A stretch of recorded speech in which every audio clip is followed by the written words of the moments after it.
All right, we are back live on Twitch with Baldur's Gate Descent into Avernus session 14. You'll notice that we are missing Dolakesh today. Sad day, but he will be back. He will be back. Yeah, so for those who are tuning in for the very first time, have never seen this before, just a quick overview of the campaign. Our characters here had started in and around El Taro, which is a holy city in the Western Heartlands.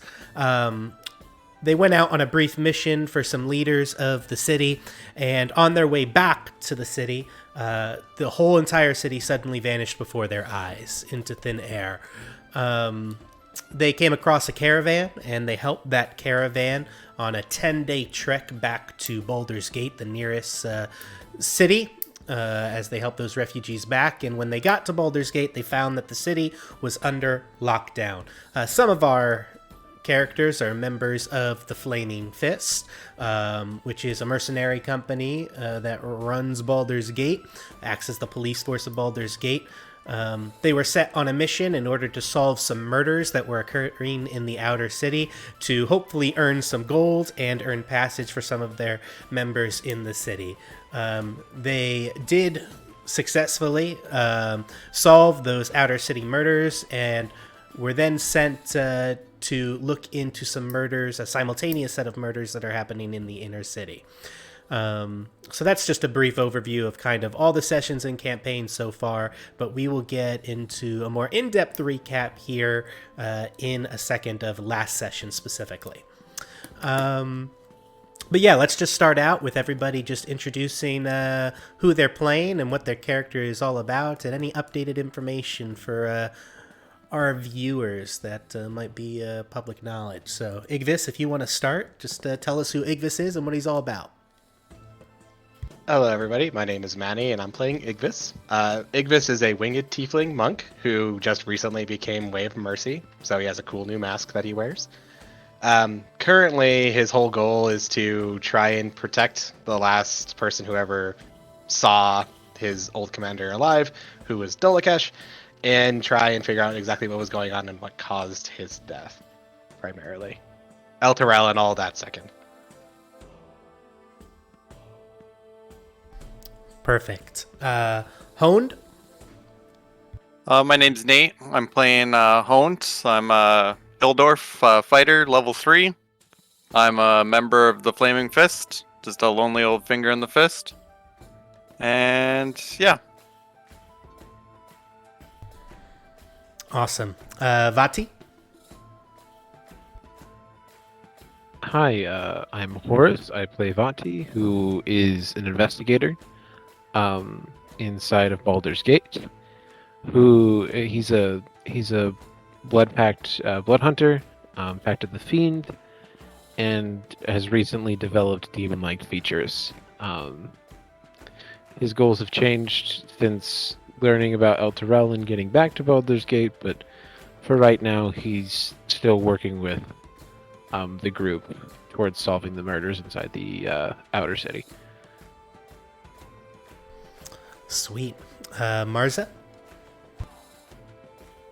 I'm Bees. I play Marza. Marza is a rogue halfling who, it's becoming apparent, is kind of becoming something else. Halfling who it's becoming... Sorry. Marza is kind of going through it and is kind of just sticking with the group at this point to help figure out what happened and what happened in El Taro. Awesome. And Elias? I play Elias, who is definitely just a bard hanging around for some reason. Definitely just a bard, just hanging around. Cool. So, at the beginning of every session, for those who haven't seen this, we like to roll a flat d20. All of our characters roll a flat d20, and whoever gets the lowest gets to recap the last session in glorious detail from their character's perspective. So everybody can go ahead and roll me a flat d20 here in Foundry, and We'll see who gets that honor.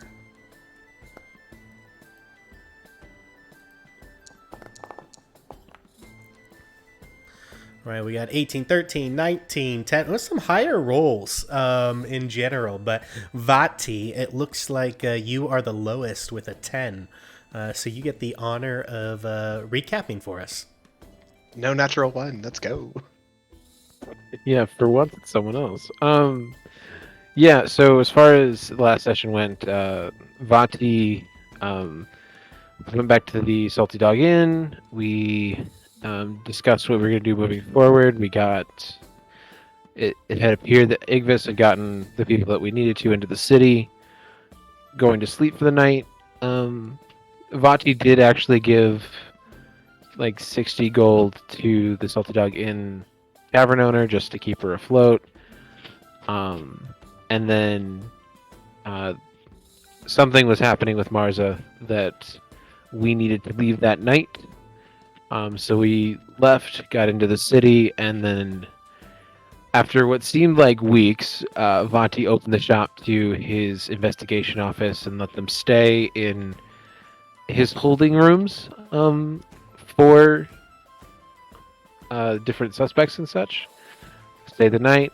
There was no big issues. Then we ended up going to the Elf Song Tavern, where Vaati just kind of was waiting around for something to happen as the others looked into the cult that we're following inside the outer city.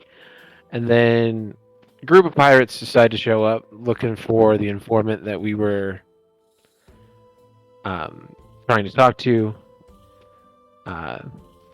Elias, in his brave way, decided that he was going to try to solve this without any combat, and Vaati, being really, really tired of dealing with people demanding things of him, decided to put a bounty on the pirate's head right then and there, and got the whole tavern a couple of guys in the tavern to help fight the pirates, which Vaati ended up killing and turning to ash several of them before they even got a chance to do any damage, and then was able to break the femur of the pirate captain and hold him in his chains for interrogation. Some pirates fled. Elias got brought back up, and then we left it there. Yes, very good recap. Lots happened.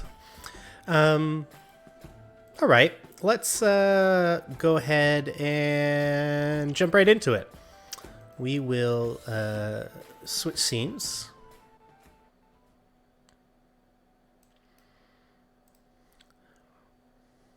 Ba-bam. Yeah, so hopefully you can all see the Elf Song Tavern here on your map.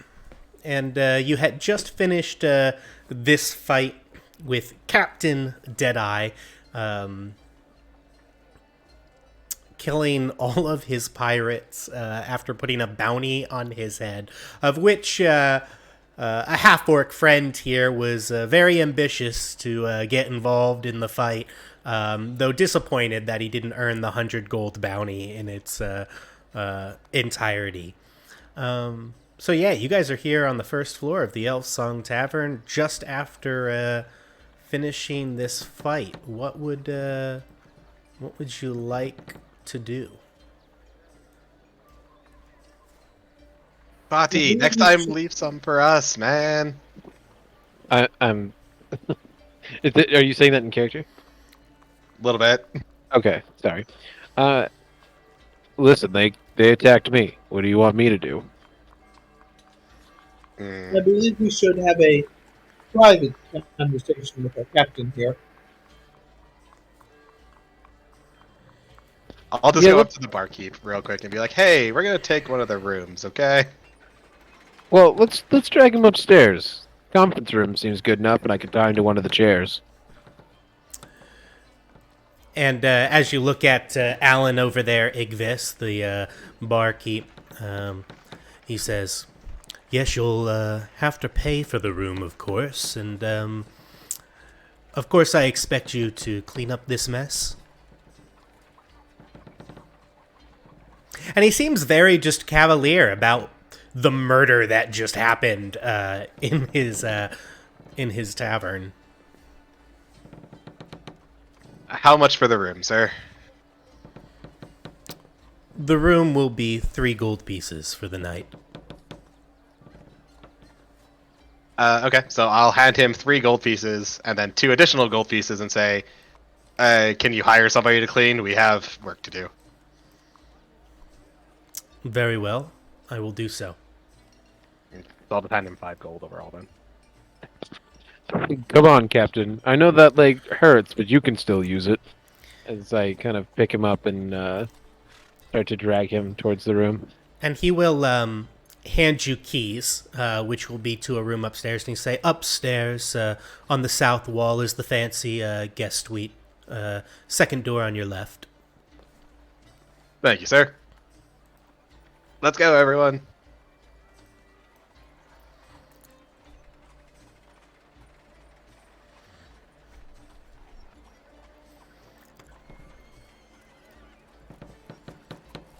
As you drag Captain Deadeye upstairs.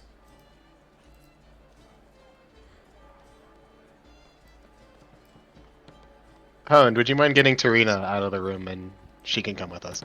Yeah, I can get her. I'll bring her over. I'm actually already in there with her. Oh, that's right. I didn't know where you were. And I will unlock that door that you are in front of Igvis there. Is it a good idea to bring her in front of him? He already knows. I'd say we keep those two separated. Fair enough. So he's currently unconscious at the moment. You did decide at the end of last session to do non-lethal damage, I believe. And I don't believe we established that you woke him back up yet.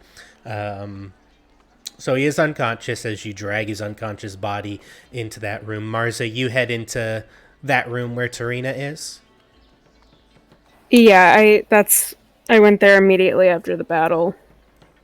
So, my friends, how are you with rope? And who are you speaking to there, Elias? Just general to all of the party. I'm sorry, I actually didn't hear the question.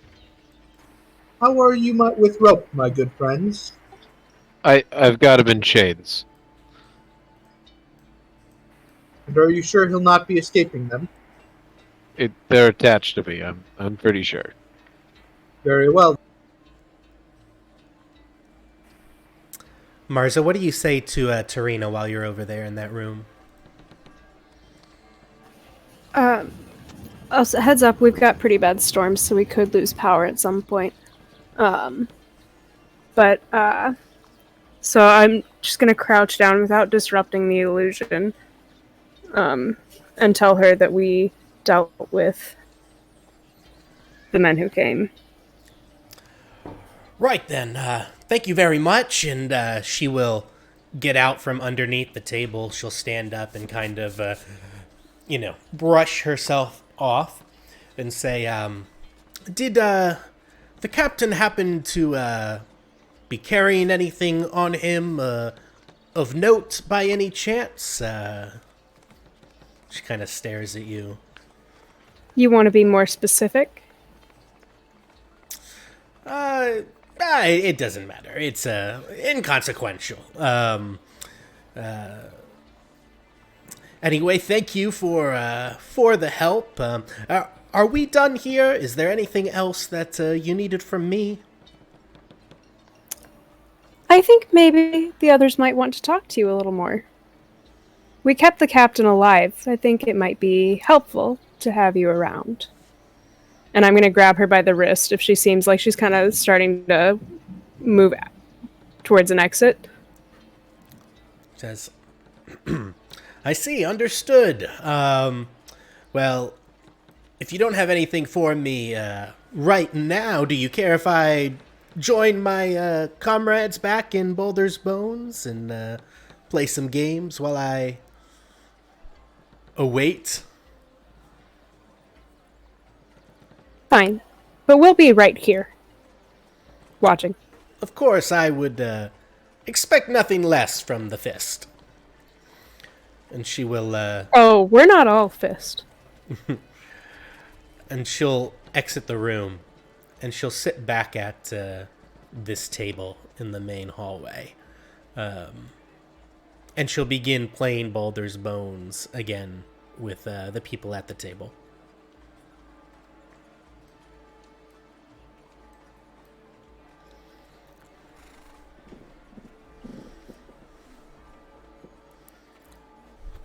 And I'll let everyone know that I've still got her out here, but I don't know. She may not be too keen on sticking around after that. Is Marza back with the group now? Just outside the door, yeah. She Well, wants to my keep an friend, eye on her.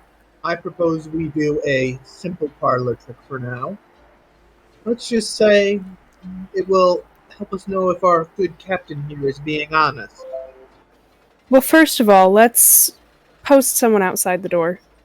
Just to keep an eye on the game, make sure that she's staying put. She might have more to say after this. Dolakesh, you do it. And Dolakesh will go ahead and do that. Dolakesh is now Igvis's automaton. For the moment. Probably standing in this shady corner of the room with his hood up. Do you guys keep that door open to the room, or are you closing it? Definitely closed. Okay. So you now have the unconscious body of Captain Deadeye here in this room that you have rented. What would you like to do with him? I'm going to So- slap him awake. Wait, my friends, before we wake him, how about a little parlor trick? So Elias says that. Do you slap him awake anyway, Vaati, or do you wait to hear what Elias has to say? Elias, you have 2 minutes. Do what you need to do, and then we will start. Let's just say it makes it very hard for anyone to lie in a given space. And I'll know if he can.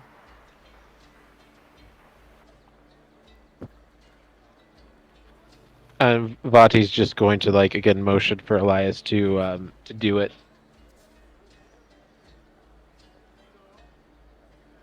Floor is yours, Elias.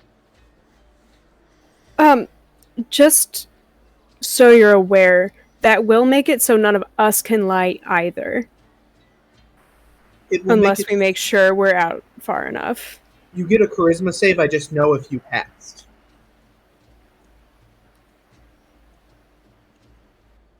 Will he know if we're lying? He'll know if you can. Elias will know if you can lie. Will the captain know? I don't I think think that's the more no, important. only Elias Okay. will know if anybody Okay. speaks a deliberate lie. Well, and he does know specifically that if he would be under the influence, so he could be dodgy and evasive of the answers anyway. Correct. But he'll know whether he's under the influence of the Zone of Truth, but specifically Elias is the only person who would know whether somebody's lying or not. Okay. And you cover like the whole room. All right. 15-foot radius. I also have to make the save, right? Yeah, so that radius is even bigger, but yeah, everybody go ahead and make me a save. You don't have to make a save, Elias, because it would only really affect you. So it wouldn't make sense What's for you to the make a save? save. Is it Charisma. If I fail to save, then I can't lie at all. So, Well, no, you can lie, but you would know whether you're lying, which no. doesn't matter. Okay. So, rule is I just auto pass.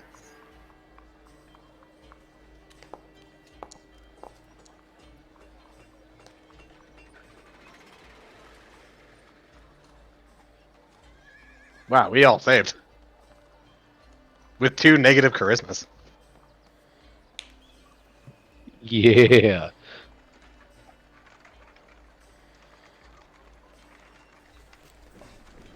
Actually, I guess you're right, Elias, rereading it. They can't lie. Can't speak a deliberate lie. So go ahead and make me a charisma save, too. 17, which is, I believe, greater than my spell DC. Yeah. It says your save is 13, so everybody passed. Everybody passed. Well, did the captain pass? Well, That's the only he will important make one, a right? save as soon as you slap him awake. Are you ready, Elias? Indeed. And then I'm going to slap him kind of comically awake. So you give Come him on. the slap in the backhand? Yeah, just come on, come to me. Come on, come to the light. He goes, ah! And he kind of struggles for a second against your chains, and he fails his save. Calm down. Wouldn't want to do anything hasty. There are several people in this room that could end you. Well, what do you want with me? I had no, ill content towards your crew. Why did you go ahead and attack me outright? All I wanted was Rhonda. And We- Quenta, Go ahead, Atlas. by all means, Vaati. We have coexciting interest with the person you were seeking. It would do us very ill will to allow someone else to take her to a location that would otherwise make it difficult for us to communicate with her. But it seemed that your men really wanted to kill me, so they're dead now. So, what do you want with me? Why keep me alive? We have questions. It's the only reason you're alive. And then Vaati will tighten his chains and keep that in mind moving forward. All right, well, ask away, I guess. So, What did you? Oh, go ahead, Elias. what did you want with Rhonda? Then he kind of looks around the room and he says, I wanted to take her back to my ship. Towards what end? I had some unfinished business with her. Explain your Okay, unfinished business. Can I ask an out of character question real quick? Sure. Was she going by Rhonda at some point? I thought isn't her name Tarina? It is. Okay, cool. I just wanted to make sure I wasn't. Yeah, out of Just- character, you know her as Okay. Tarina. Okay, right. Okay, thank you. So repeat what you last said. To what end is that what you said? No, yeah, no. What was your unfinished business? Come on. Well, she's a thief, and she stole from our crew. What did she steal? I feel like I'm. And Vaati's going to tighten his chains again. I feel like I'm getting nowhere with you. Come on, explain. Use your words. Vaati, he's useless. Let's chop his head off and be done with it. Money! She stole money! We were on an expedition together as our crew, and we were supposed to split the treasure and the bounty that we came across, and she stole it all from the crew and then vanished. We've been hunting her ever since.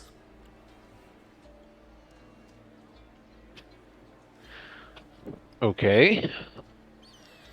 She made off with some money. What were you going to do if you got her and caught her? We were going to deal with her. Give her proper punishment for her crimes. Don't be coy. Were you going to kill her? Were you going to kill her? Was the question there? You want to avoid proper punishment yourself. Yes, yes, yes! We would have killed her.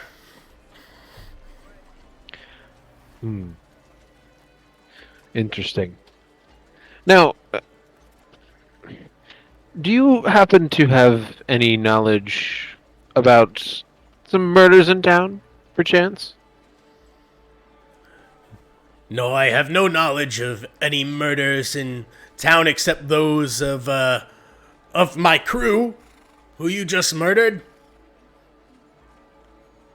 It sounds like we did a good service then. Anyone else have any questions for our dear old captain? Captain, what did you bring into the tavern with you? I want to know weapons, items, everything. I have my weapons, wherever they might be, a dagger, scimitar, and then personal belongings. Hey, Igvis, why don't you give him a pat down while I've got him here? I'll try and do an investigation on him, I guess. Tell Pat me, on his body. Captain, how did you meet our fair Rhonda?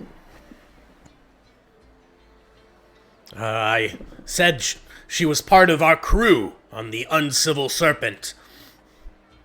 And then she stole from us. Did she just steal money and nothing else?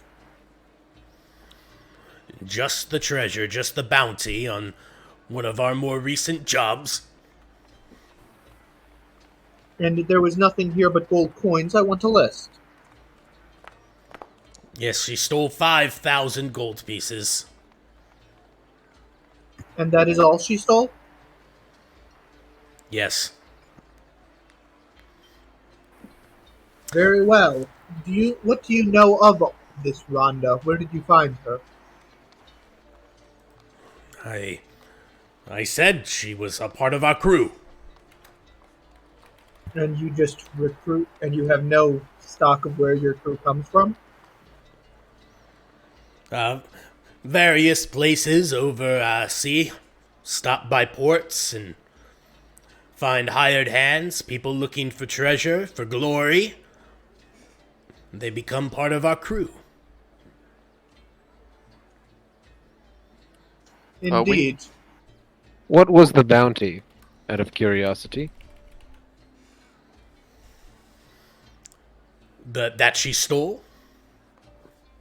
Yeah, what was it for? It was gold. It was a recent find of the crew. Was it a job? Did you get a map? Where? We found it on a ship.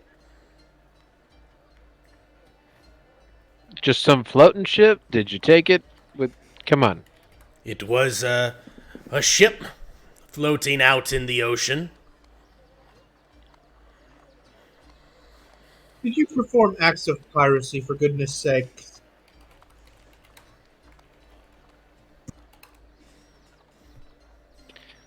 You know what, Captain? I think that after Igvis gives you a pat down, I think it's time we take a break, we'll call it.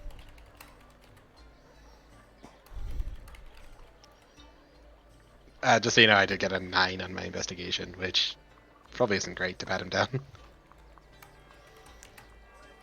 Anyone else? Any questions before we deal with him? I will. I got a question for him. When you first came in here, you called her Rhonda, and then you said Tarina. Why'd you call her Tarina? Like, where's that name come from? Her name is Rhonda, and she's been going over a fake name. And we discovered that She was going by this fake name, so I called out both.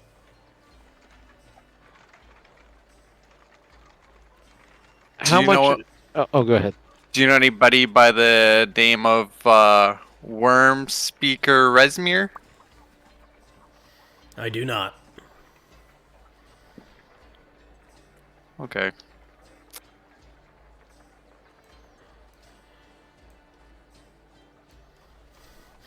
I've honestly told you all that I know. I was just here for Tarina to get revenge for and deal out proper punishment for her stealing our gold. I have no need to stay around these parts. If you'll let me go, I will leave. And How tell much me, of your crew is left? I have 20 more members of my crew. How much would you like to be left? All 20 members?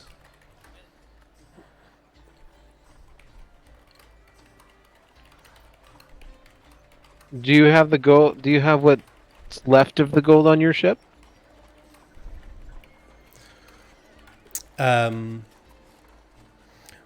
What do you mean, what's left of the gold? Did she steal all 5,000 gold? Yes, she stole all of it.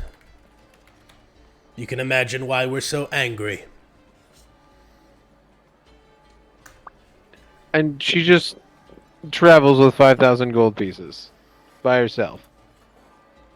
Well, I have no idea what she did with the money. This was quite some time ago, nearly 5 months ago. If I knew what she did with the money, Hey, I would tell you. Honder Igvis, would you like to go collect our other guest, please? Before I do, I could do that. just before you go, Honed. So I did the pat down, and we found some gold. He had a necklace on him. He had a ring with a pearl in it, and a little piece of paper. And what was that little piece of paper, my dear friend? This feels like a game show. The piece of paper simply says, "Whoever holds it is the owner of his ship." Huh. Well, isn't that convenient? I'll take that back. Who says you'll get to leave at all? I would count your blessings at the moment. And Yeah, I he'll- tighten the chains a little bit. Just, tell me, do you have anything to tell us worth your life?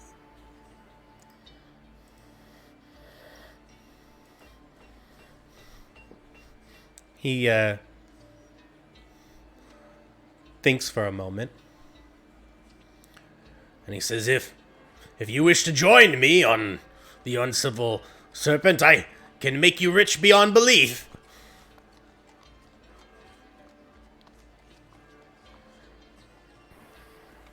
Tempting. You can become part of the crew. We can scour the seas together.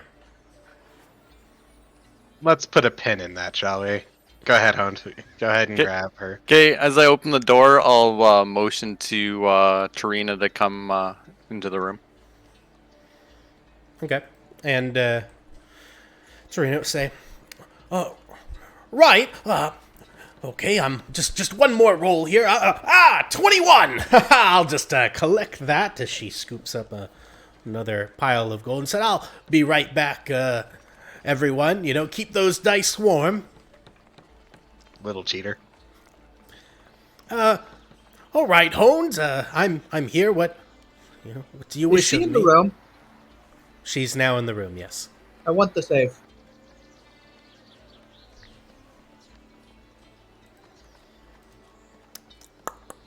oh yeah, I guess she's in the zone of truth, isn't she? Yep. It basically covers this entire room, yeah.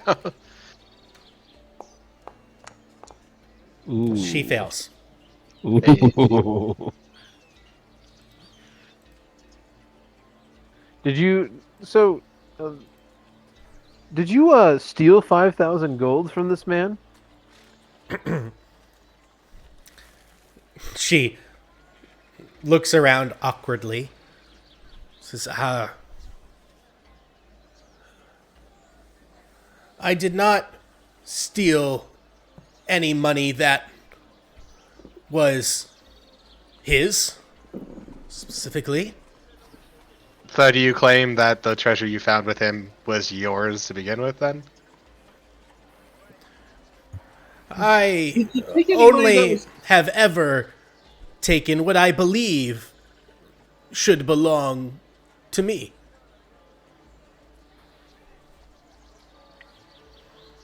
Everything belongs to you, then, doesn't it, Tarina? Well, that's silly, Igvis. Of course not everything belongs to me. How much gold do you have currently? In total. I currently have 12 pieces of gold on my person.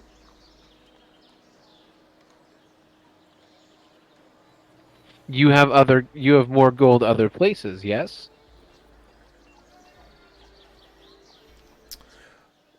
This is a very strange line of questioning here. I do my work faithfully for the fist, and You're not answering the question.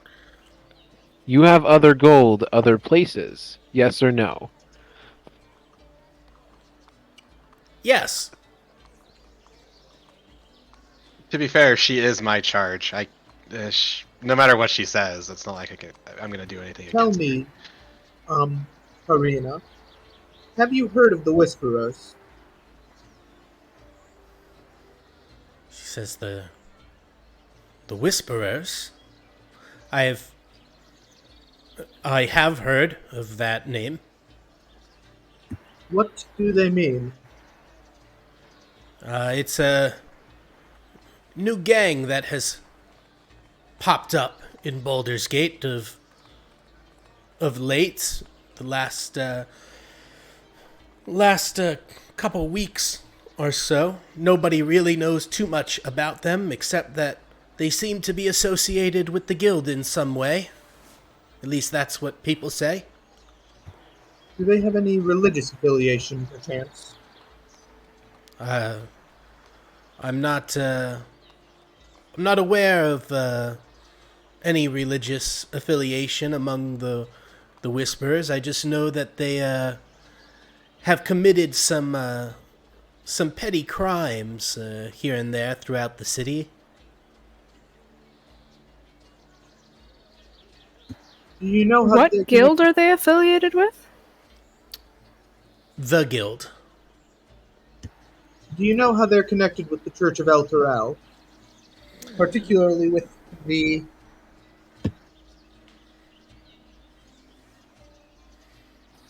You cut off there, Elias. particularly with the Church of the Morning Lord. I know nothing about any affiliation with Elturel. Would I know what the guild is based on my background? Like her Yeah. vague term. Anybody who's from Baldur's Gate, so Vaati, Honed, Igvis, Dolakesh would know this too. Just being around Baldur's Gate. The guild is basically the giant crime syndicate in Baldur's Gate. It's run by Nine Fingers Keen, who is impossible to get an audience with. But there are a bunch of different crime lords throughout the city, and the different districts have various crime lords that they themselves have different gangs associated under those crime lords. But they are the overarching crime syndicate of the city, and you know that they have their hands in a lot of pockets. So they have a lot of power in Baldur's Gate in general. So because of that power that they have behind the shadows and behind the scenes, the Fist kind of, they allow some guild activities to a certain extent to exist, because for political reasons. So they don't look too strongly when the guild is involved, but the guild also doesn't come out and isn't very brash and in the daylight, right? So a lot of their stuff is backroom dealings, or things that they're involved in are stuff that's associated with a person who's associated with a person who's associated with a person directly to the guild. Tell me, what do you know of the cult? Is there anything useful you can tell us of the cults in Baldur's Gate? Say again, Elias. Sorry, it was hard to hear you there. Tell me, can you tell us anything about the cults currently in Baldur's Gate? Tell you anything about what's currently in Baldur's Gate? I don't understand the question. I believe What, he said the cults. Oh, the cults.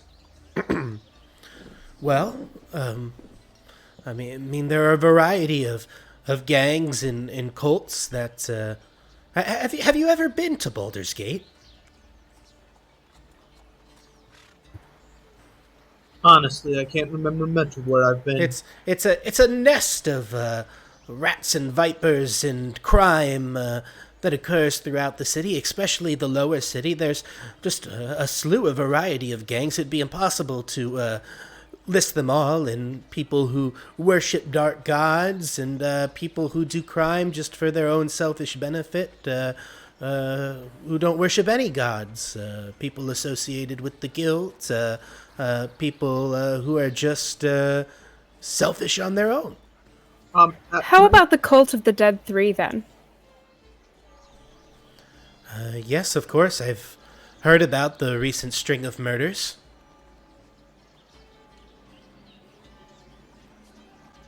What exactly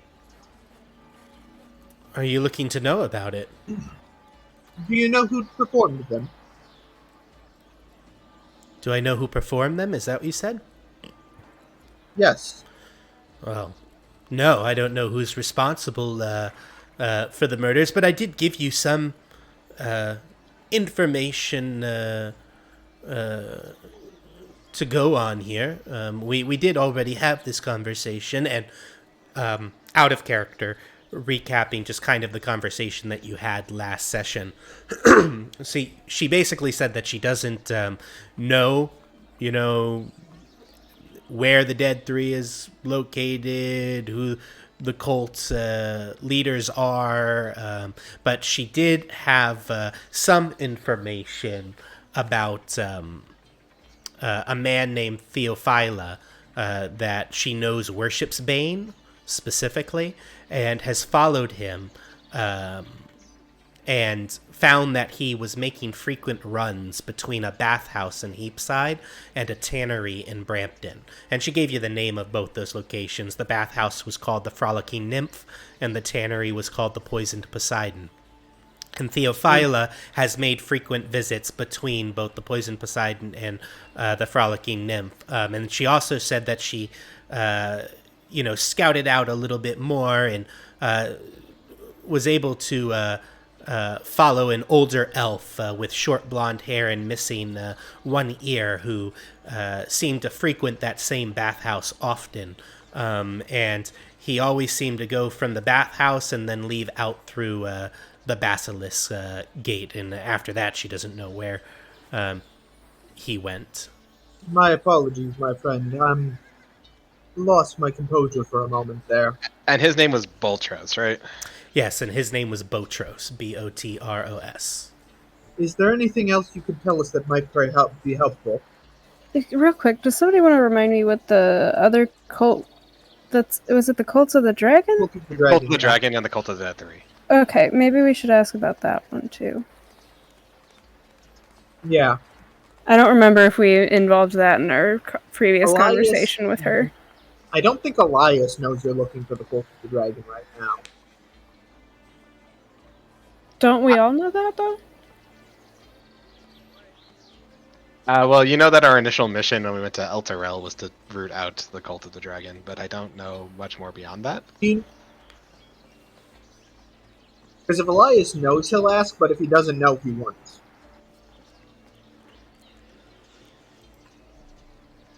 I mean, you know that was, your original mission, not your original mission specifically, but Igvis, Dolakesh, and Honed both were sent on Peacekeeping mission, we'll say. yeah, What do and you know? came across the Cult of the Dragon in a conflict with the Cult of the Dead 3. Do you know anything of the Cult of the Dragon in the city? I mean, I know that they exist. I haven't really paid much attention to the Cult of the Dragon, but if given time, I can try to reach out to contacts and see what I can find for you. I know that a few years ago, there was an explosion in South Brampton that was said to have ties to the Cult of the Dragon. Is this explosion of fire or something else? It was an explosion that destroyed a warehouse, apparently. Actually, I think the Fist was involved. It was definitely a fire. Very well. Friends, do we have anything else we must ask right now? I just have 2 quick questions for you, Tarina. You were a member of this man's ship, right? You've confirmed that? At one point in time, I was. If I were to give you this and I hold up the piece of paper that I got from the captain, do you think you could get out of the city for a while but keep in contact with Flame Zodge and us? So you're going to hand her the notes, and you said do you think she can get out of the city? I'm not going to give it to her directly. I'm going to just hold it up in front of her and just say, hey, I need to make sure that you keep yourself safe because I know the Cult of the Dragon is looking for her. Igvis, I have because as you do that, Vaati kind of like looks at you. Before we make deals, would it be possible if I could talk to the captain alone for a moment? To be fair, I think we're done with the captain, but feel free. Yeah, if I could get some alone time and you all can finish your conversation out there. I think I have a couple of things the captain might want to tell me. I'll just give you the keys to the room then and walk out. Do I have to stay in the room to keep up the zone? Yeah, I don't need the zone, Elias. This is more I'm talking one-on-one with him. Very well. Farewell. And I would goodbye. say at this point, 10 minutes has probably passed. All right. Then Yeah, Elias- Marza's crazy reluctant to leave.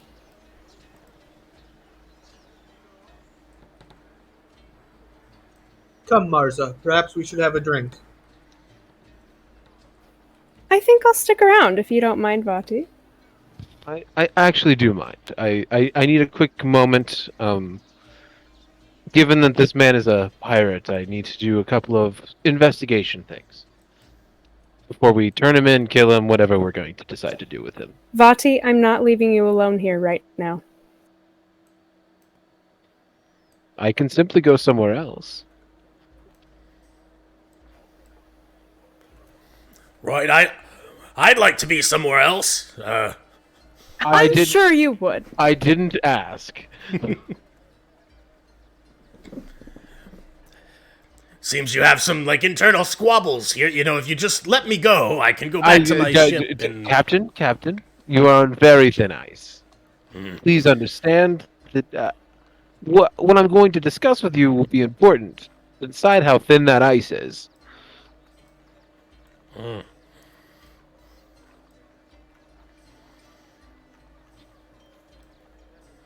Marza, are you leaving? Or should I? No, I'm not. And you're not leaving with him either. There's a little side room if you just want to go in the little side room. Fine, stick in the corners. I just need this done. Captain, you have a good command of your ship, yes?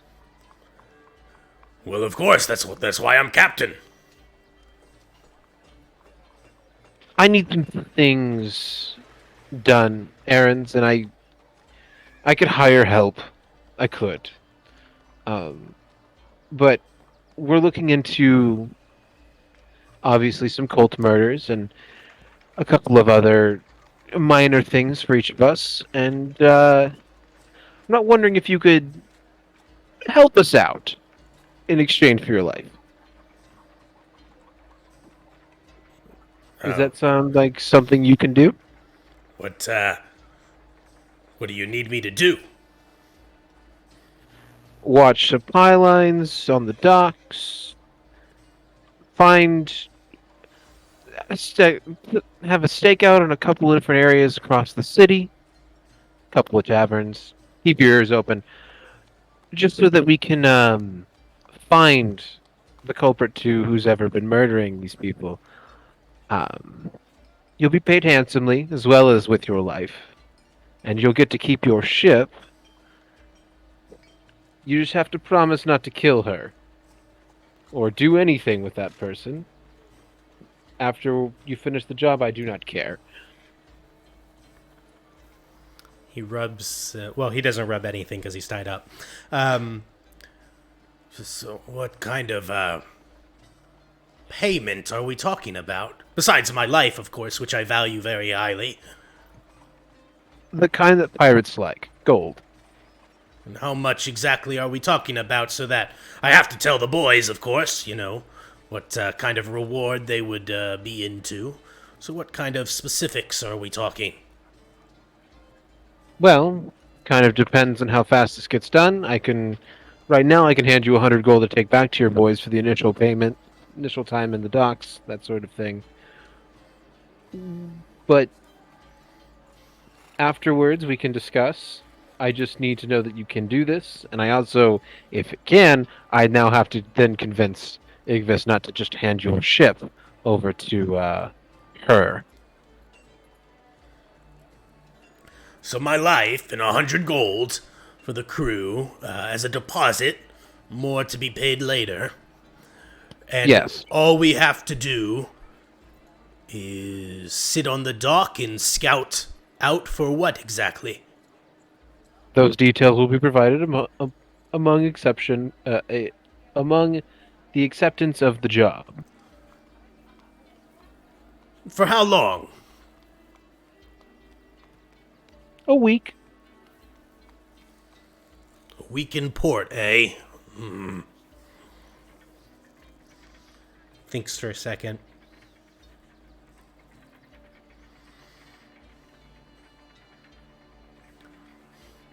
How does 200 gold pieces a day sound? A day. Ah. I have a crew of 20 men! How about this? I'll give you the 100 and your life for 1 day, and then I'll give you 200 for 2 days. So 3 days in port, and 300 gold pieces in my life. Sounds about right. You have a deal. Marza, if you would be so kind as to make sure that Igvis doesn't go hand that ship to that person.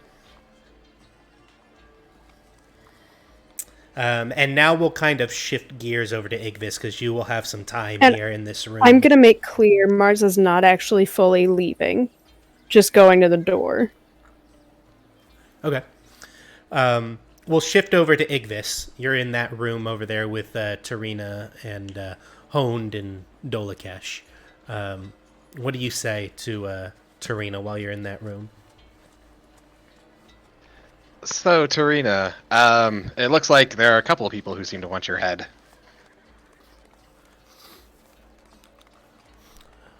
Well, it would seem that way, wouldn't it?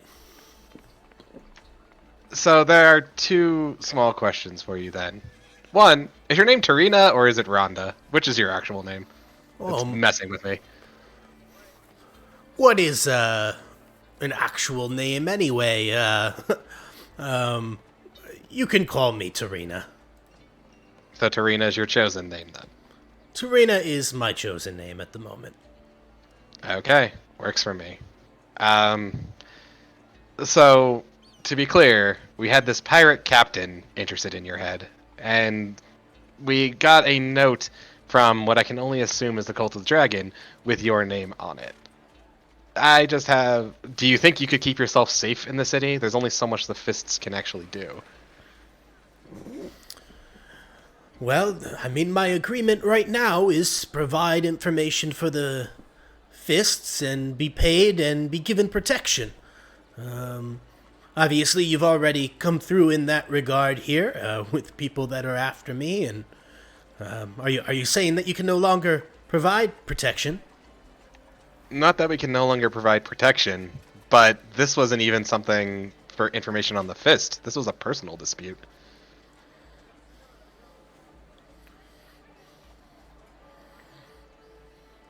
Well, yes, it was a personal dispute, but I was still in danger nonetheless, and, protection is protection. So I guess my question then is, and I'll hold the paper up again, if I were to give you, it looks like the deed to this ship, the Uncivil Serpent, would you be able to keep yourself safe and still provide your duties to the Fist? I mean, yes, I would definitely be able to keep myself safe as captain of the Uncivil Serpent. I suppose I could take over as captain of the ship, and that would provide me a degree of safety to have a crew of Are you men guys underneath me. Are you guys in that conference room? Yeah, they're in the conference room. And Elias, are you actually standing outside the door, or are you over with them? Elias is probably he'd probably have gone over with them. Okay. Oh, Elias, you're here. Okay. I presume he just walked in because he would have. If I yelled, would Igvis hear me?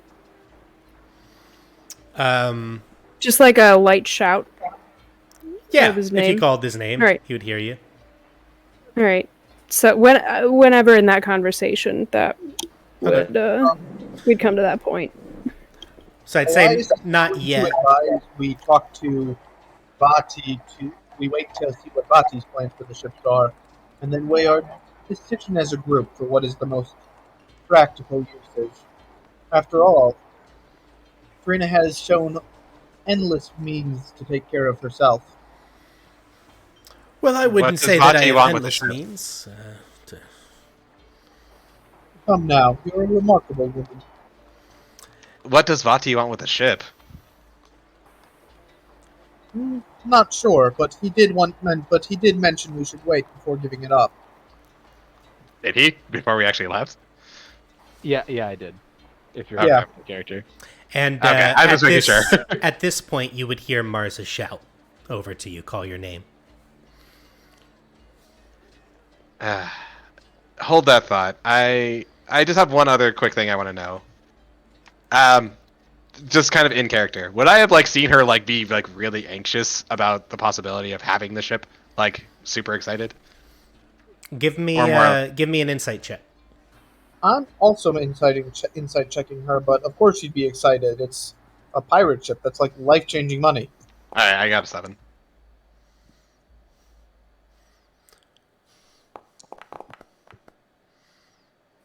Elias has a 12. Yeah, I mean, she definitely looked intrigued by the prospect of it. Okay, I'll be back in just a minute, Tarina. All right, I'll be here. Can't go anywhere else. You talk as though you're a prisoner, good Tarina.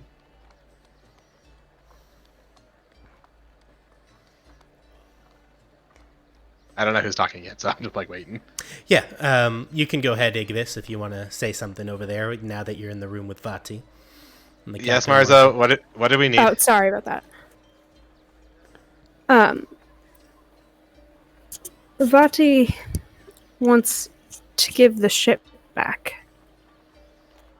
Back to the captain. Well, why? So, hear me out. The captain has a crew. I know that I can pay for them to be here for 2 days. With the discount that he gave me for sparing his life.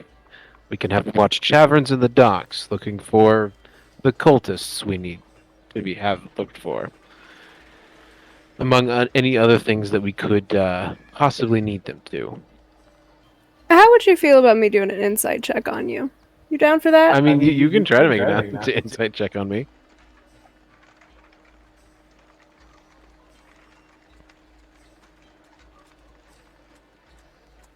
Sorry, my internet's being a little slow. Okay. You have to beat an 8. Well, I did. There's something that, like, it's not necessarily like a he's telling the truth. There's that, but it seems like he's purposely dancing around the other bits of the thing. Yeah, like there's more.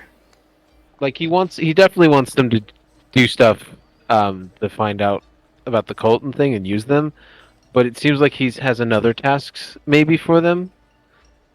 But he's not technically lying when he tells you that. Okay. I'm gonna keep that to myself. Okay. So Vaati, my plan with the ship is to give it to Tarina because I know that one, this captain was after her head, but I know the cult's after it too. I think on the ship she could keep herself safe. You give it to Rhonda, and the captain pipes up when you Hold say on, that. Captain, calm down. It's just a This point consideration, sir. The adults are talking. As I tighten the chain a little bit. And while I can understand that choice, I do have the captain's word, and I kind of look at him with my chain in hand, that he won't harm her. So one of those ends is covered. And as far as I'm aware, the Flaming Fists have Rhonda covered for the other end. And honestly, at this point, I'm not sure the crew wouldn't just kill her. Right, that's what I was gonna say. The crew won't have any loyalty to Tarina. You'll bring the gold back to the ship. You don't know that for sure either. No, I don't. Well, then, She- if we are she's- going to give the ship back to you, Captain, then I would want you to keep her safe. As part of your deal with Vaati. For the days that he's paying you. You can let her off after that.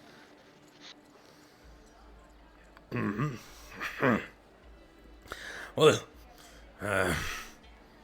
not sure how that will go over with the boys. Keep her in a holding cell. Just make it a nice one. That's up to you to solve, Captain, not me. I suppose I could come up with something. Keep in mind that we're doing this. We don't want any more bloodshed either. And you saw how fast we dispatched your friends downstairs. If they were your best, I'd hate to see what you left behind.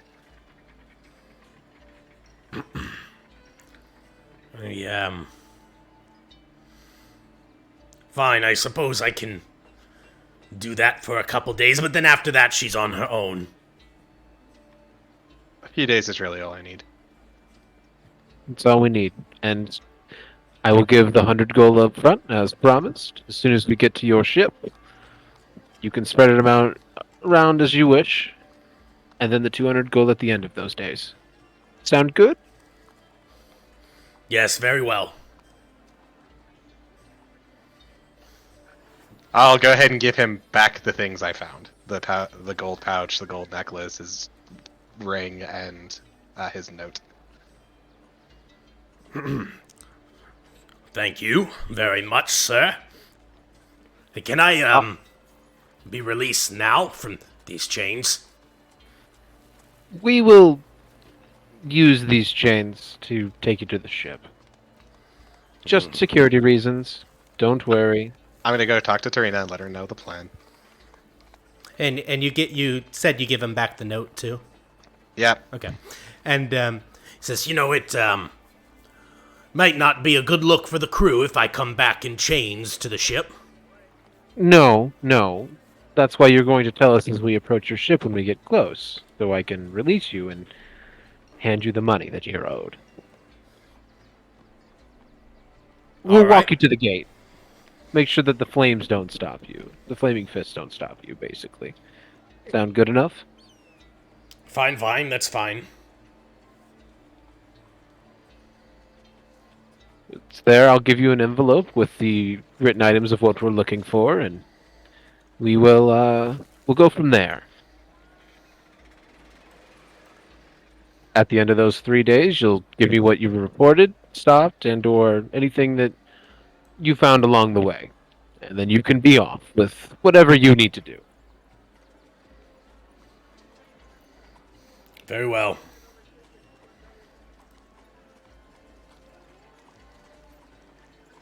And then I'll just move back to the other room. Did you guys have anything else you wanted to talk to Tarina about during that? I do, but I'll wait till you get back. Okay.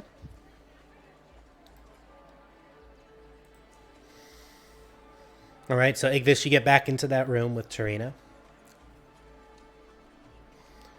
I'll hand over the note from Rezmir to Tarina, and just to see if she can give us any information about who's after her, maybe where this hideout is, where the Queen's treasure is, any information.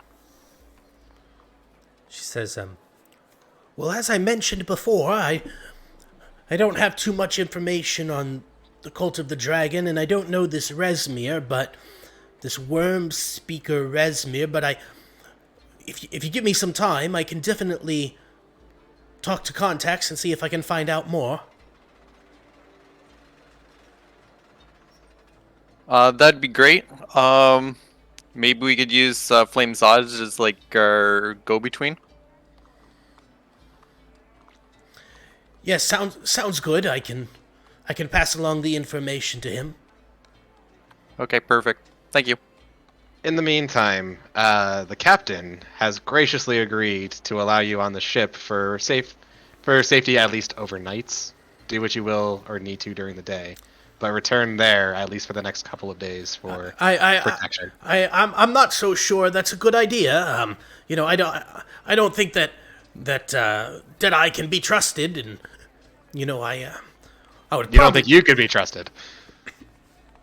Well, I've served the Fist faithfully so far, and quite frankly, I have no desire to go back to the Uncivil Serpent under Deadeye's leadership. Now, if I were to take control, of course, of the ship, I thought that was a good suggestion that you had originally. We talked about it, and we're worried the crew's just going to murder you when you enter it. Well, I do know the pirate's life and the pirate's way of things. I'm pretty confident that I could win over the crew as captain. If I were to take control of the ship. I'm not sure what Deadeye told you, but he'll say anything to save his life. At least you have somebody in me who has worked with the Fist before, and somebody that you can trust.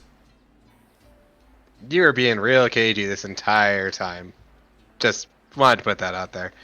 You have to convince Vaati of that. That's not my decision anymore. The captain already has his deed back, so go talk to them. Right, well, well, whatever, the proposition is out there. Either way, if Deadeye takes control of that ship, I'm not inclined to go back there with him, so. I would like you to just for your own protection, but if you think you'll be safe with the cult around too, that's up to you. Yes, I think my current arrangement is fine. I can lay low as well, for a couple days if need be. Okay, just report anything you find to either myself or Flame Zodge, and we'll get back to you. As a side note, as Marza leaves, Vaati's going to pull out a piece of paper from his journal and write out what he wants the captain to find in terms of things. okay. And Marza's gonna come in and... A quick question, Tarina. You wouldn't happen to have any Hell Riders in your family, would you?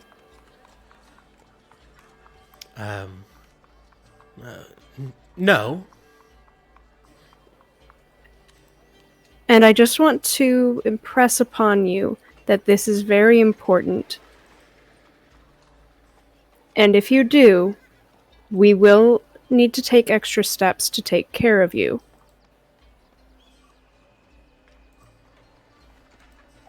Right, like I said, I can lay low. I'm confident I can stay out of the way.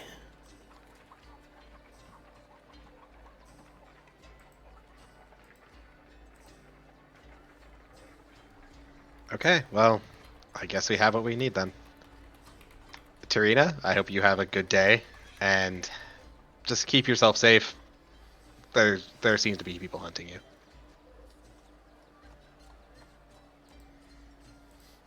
I will make sure that I'm safe. And I'll just leave. I'm done. Okay. Vaati, you write what you do for the captain, and then what? And yeah, and what I wrote, I just provided to you in a DM. Yep. And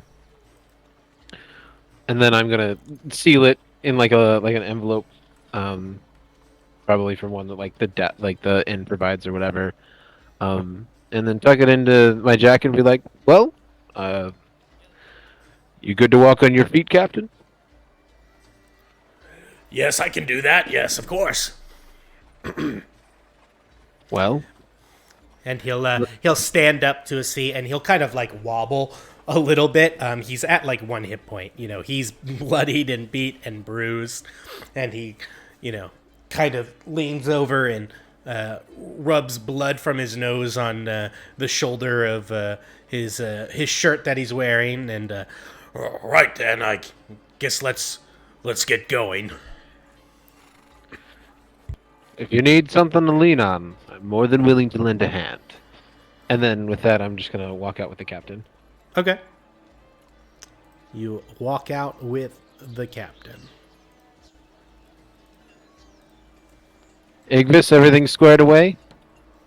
Yeah, Tarina's not going to be going with you, Captain, so don't worry about that part of the bargain. Just don't go for her anymore. Right, as agreed. And Oh, he'll look over across as Tarina, goes over to the table, sits down, and begins playing Baldur's Bones again. And he'll look at her and say, Well, Rhonda, this is where we part ways. It's been a time. and she'll just look up, raise an eyebrow, and go back to her game. As they leave, I do want to do one quick thing to the Captain. Okay. Because I see he's like all mangled and messed up. I'm going to give him a hand of healing so that he can walk a little better. Okay. Go ahead and roll some healing for me. Of course it was. 1 second. There. He gets 5 HP back. All right.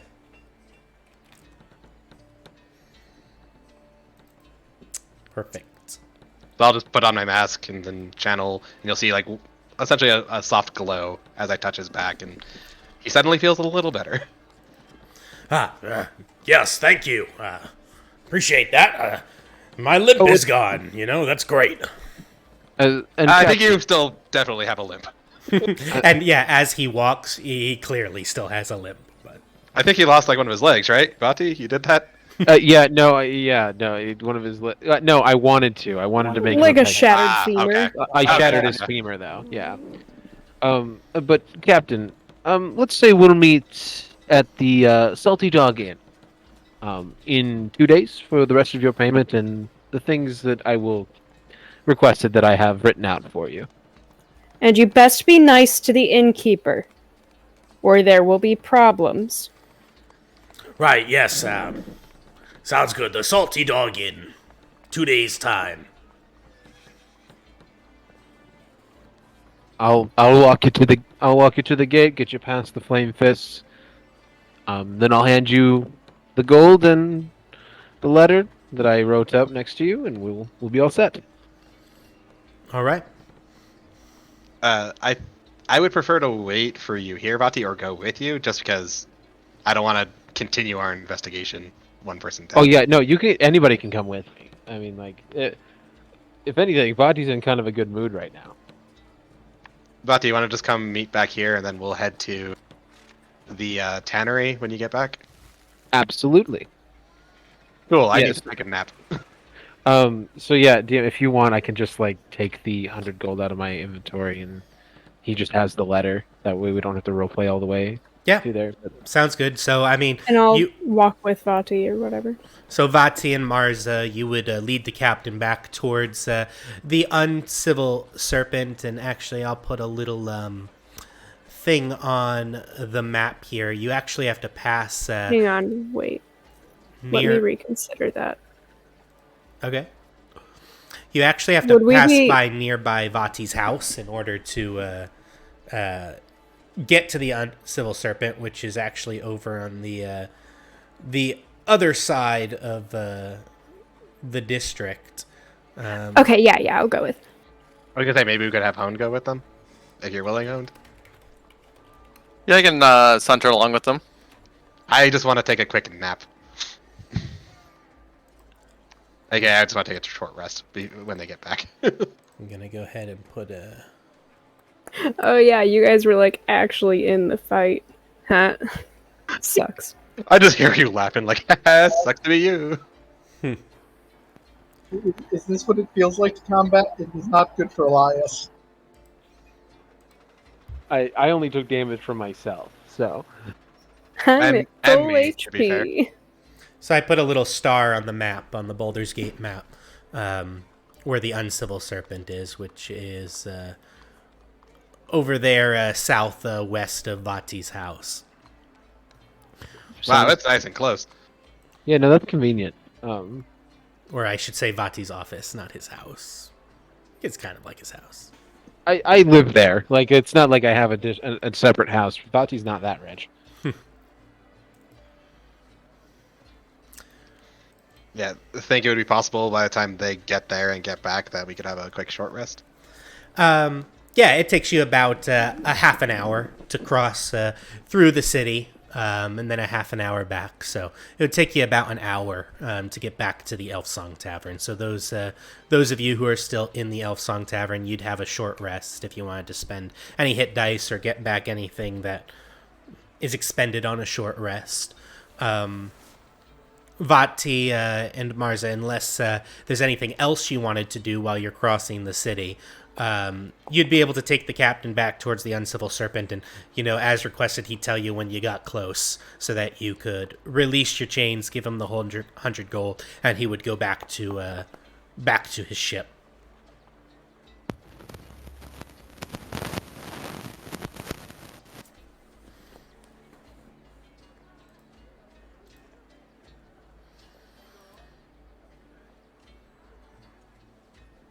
Yeah, I don't have anything else I want to do on that walk, except maybe well, we got Hone with us, so maybe not. Yeah, no, I'm good.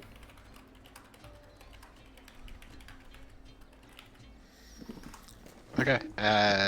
Then when they get back, I think I would talk to them, but I believe our first goal would be to track down, I think you said Theophila, who at the tannery / bathhouse.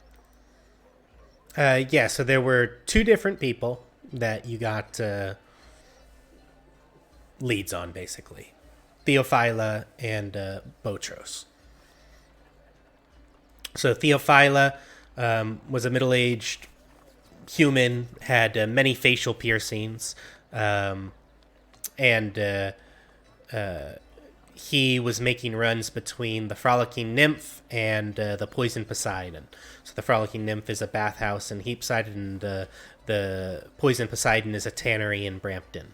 And then Botros was that older elf missing the ear, who was going between the bathhouse and somewhere in the outer city. So it sounds like the bathhouse is the best chance to see both of them. Yeah, I'd say we have a beach episode at the bathhouse. My friend, perhaps we should rest first. Didn't you guys? If you stay? stayed in the tavern, you got a short rest. That's why I was asking. Yeah, but Elias does not regain spells on short rest. I mean, we'll be okay, right? Like, what are your spells? At? I don't know if I want to spend a whole nother day at least not collecting some information, only because there's a body a day every day we wait. Yeah, we've only got like 2-3 days with the pirates helping us out finding information. So So take a short rest to confirm. If you can take at least a short rest to heal back up, we can then proceed with our investigation, and then maybe finish off the investigation tomorrow after we've rested entirely. And just for like, just so we know, where are your spell slots at? Because I know you used your second level just then. I think I'm out of first level from the fight. Yeah, I think you use like everything to try and make a distraction at the start.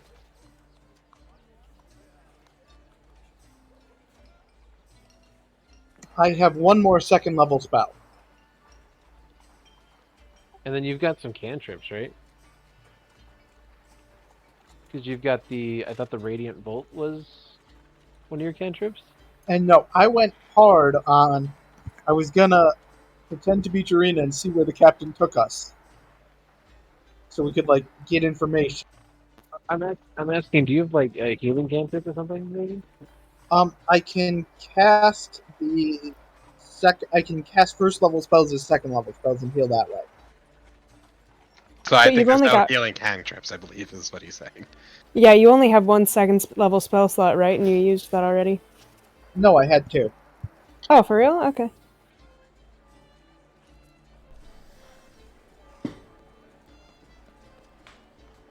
Well, we should be okay. I mean, like, unless we directly cause combat again, I think we should be okay. We've got it. It's really hard to hear you there, Vaati, again. I said maybe we can gather some information, try our best, but not to get into combat, and then that way we still get something out of today, and then we move to get a rest in. Oh, I'd also have one more first level spell slot because of the level I should have had at the last fight.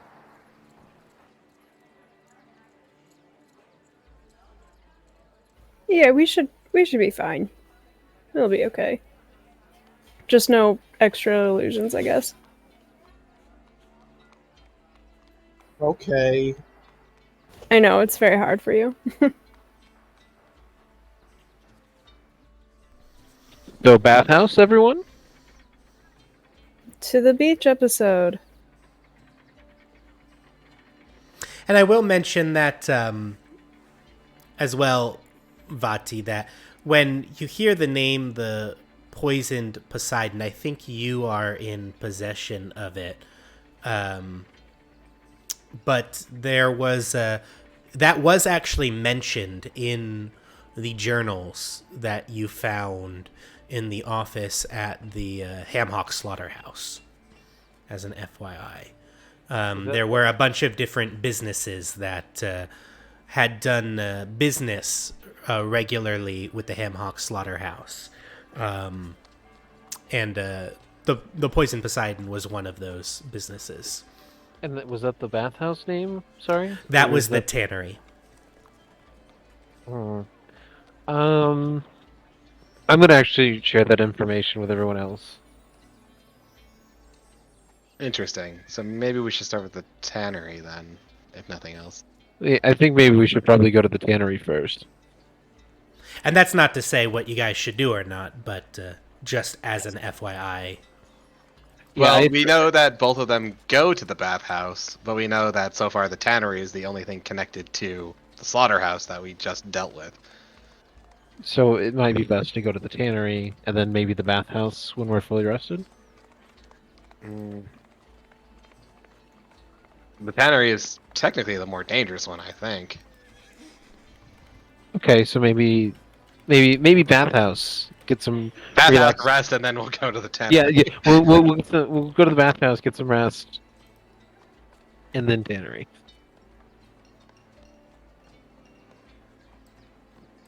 Sounds good. I'm just gonna put some more stuff on here on the map.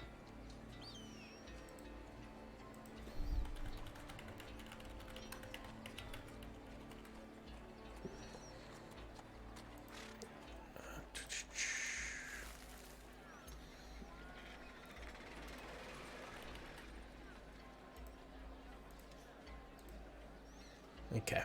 So I put two more things on the map. So the bathhouse, the Frolicking Nymph, is up here in Heapside, and the Poison Poseidon is down here in Lower Brampton. So, can you tell me which portion of the city is Brampton? Is it kind of like the whole section we're in? So basically, here, let me see if I can draw a quick... that didn't do what I want to. I mean, it should highlight. I don't know why it won't highlight, but that section is basically Brampton, give or take. It's kind of like this. No, I wish I could just draw. Actually, maybe I'll draw a line like that. Below that line, in the southeast of that line, is Brampton, basically.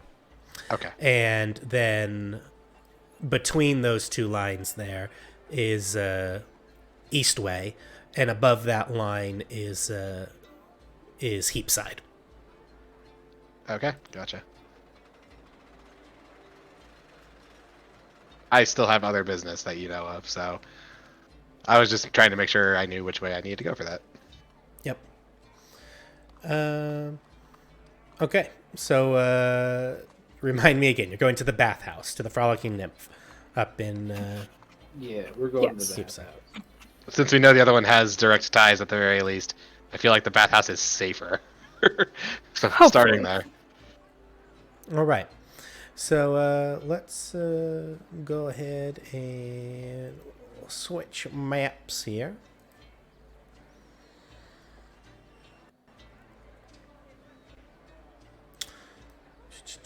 And let's put your tokens on the map. I just wanted the short rest so I got all my key points back.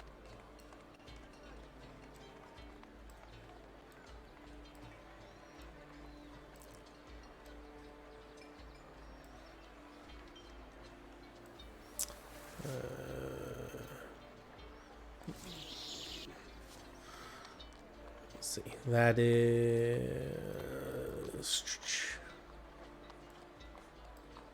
Dolakesh.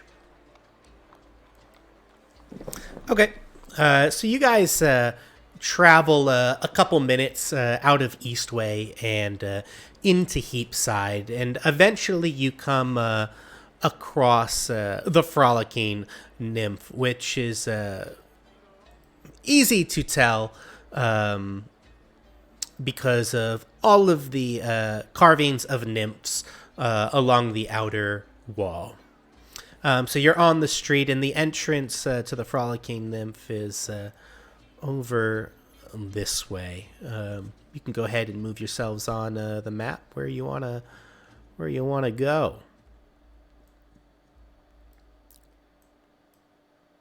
And as you kind of come through that archway, so there's an L-shaped courtyard there.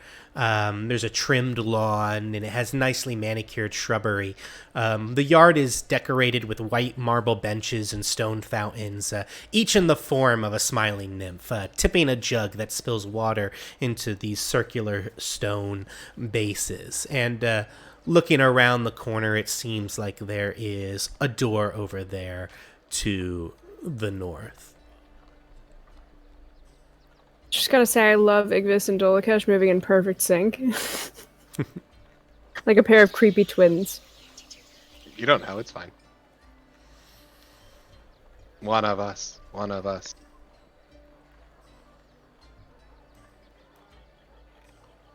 And Elias, are you with the rest of the group? Yes. Okay. You can go ahead and move yourself on the map too if you want.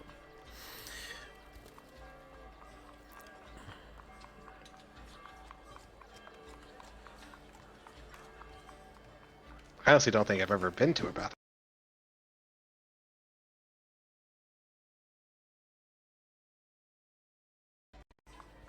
I don't think the barracks count. I lost them. Where are they? I'll put you inside the courtyard.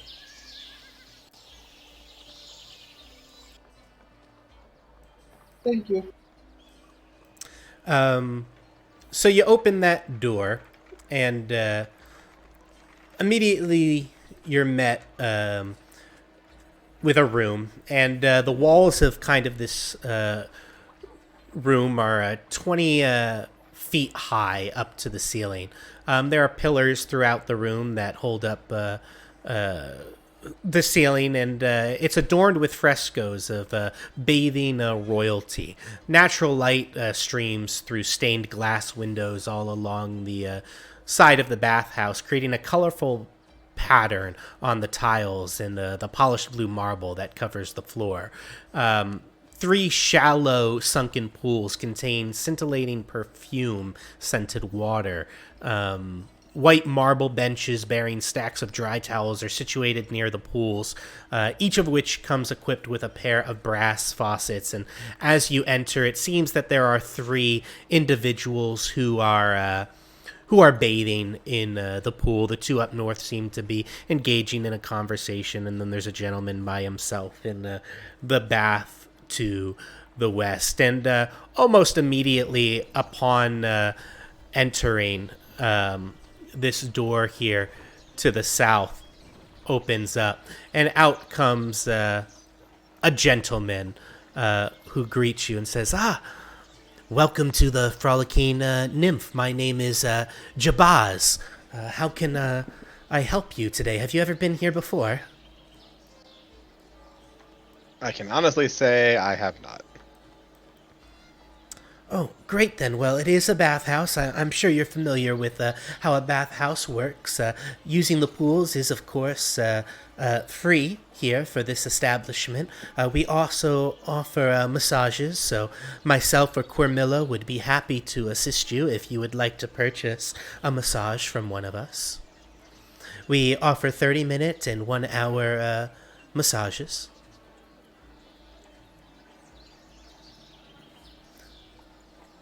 If you would like to use the pools, you're more than welcome to disrobe, and you can place all your belongings on the benches that are along the outside of the room before entering the pools. I'm sorry, what was the other person's name who gave the massages? Oh, Cormilla. Okay. A lovely lass. And we're looking for, just out of character, Theophyla and Botros, right?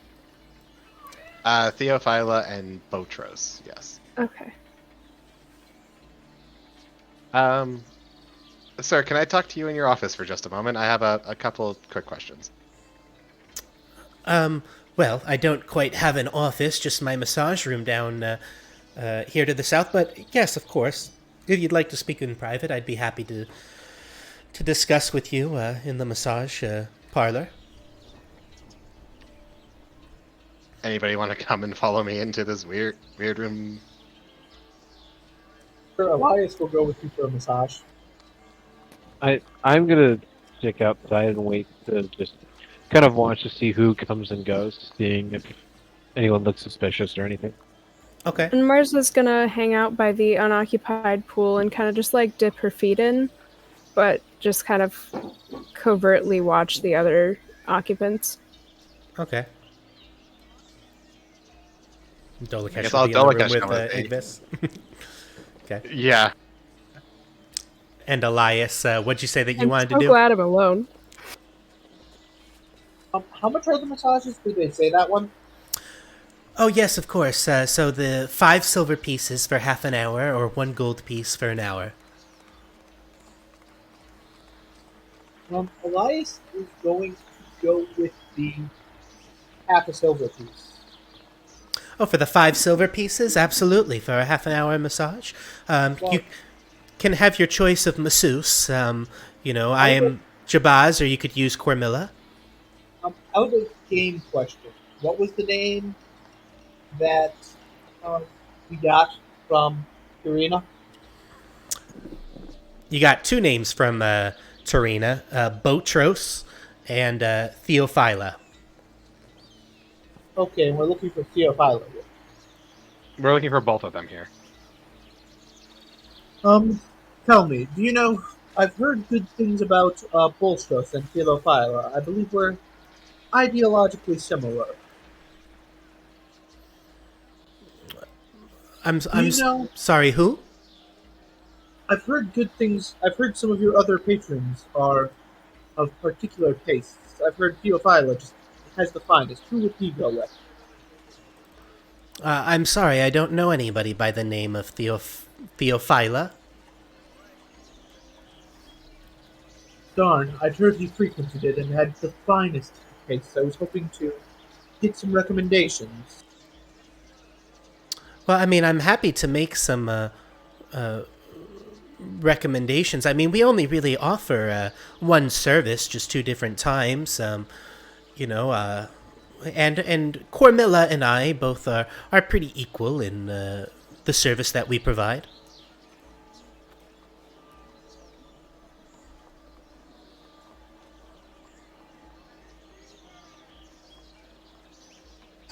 Perhaps another time. I must learn more first. You know how these go. Massages are a matter of trust. Well, okay, if you insist, of course, we're here. Sorry for our friend. I just had a couple small questions for you. All right then. So, my name is Igvis, and I am with the Fist, and I'll show him the gauntlet badge I now have. Oh, okay. What a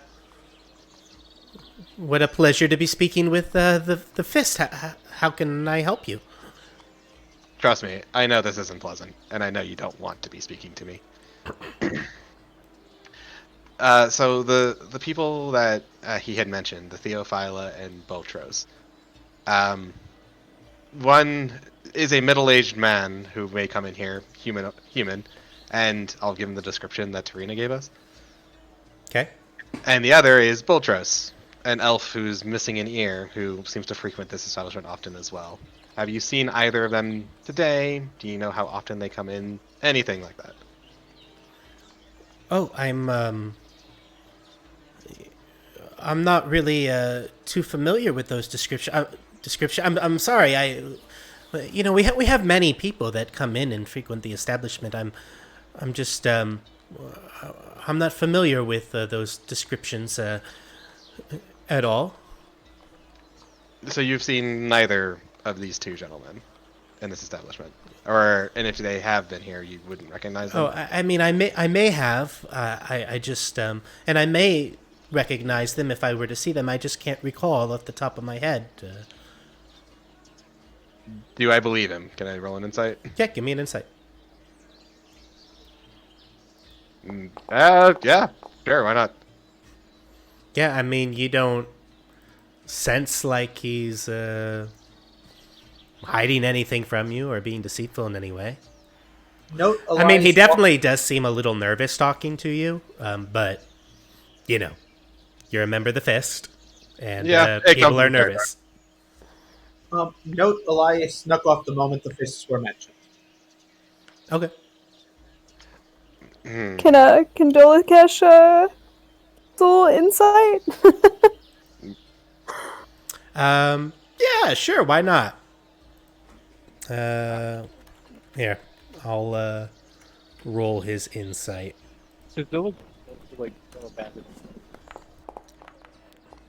I see. Yep. This is what we get. This is what I get. I I tried to use him. Yeah, that's fine. Well then, one more question. If you don't recognize them, do you think your other, what you said, Camilla? Do you think she might know your patrons a little more? I mean, Carmilla. You could certainly ask her, I suppose. Okay, that is all for now. I appreciate your time, and I apologize that I won't be getting a massage today. Oh, well, I'm sorry to hear that, but if you do change your mind, obviously, we are here. So always happy to serve members of the Fist. As I walk out, I'm gonna drop a gold on his pillow as like, I know this isn't pleasant. Okay. Thank you. Thank you very much. And he'll come to the door and he'll shut that door.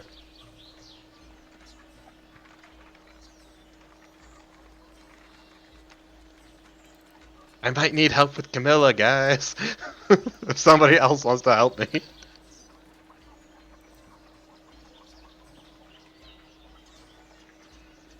Sorry, I got pulled away. What? You saw how well it went last time, quote unquote. You want to come help me with Camilla? So, who is the Cabela? Well, it sounds like there are two people running the establishment. One is the gentleman we spoke to, and the other one is Camilla. And if he didn't know anything, I was going to ask her. I'm gonna go to her before Ignis does, actually. Because Elias kind of perceives the moment we mentioned we're with the Fist that, like, we've blown any chance of getting an actual cultist to talk to us. I mean, yeah, when you initially left the room, you could go certainly to the north massage room if you want, which is where you would imagine that Cormilla was. Yes. So, you can move yourself on the map there up to that northern door over here. I kind of just assumed you were also getting in the bath. Speaking of, do the other patrons seem, like, nervous about the people, armored people who have come in? Yeah, go ahead and give me an insight.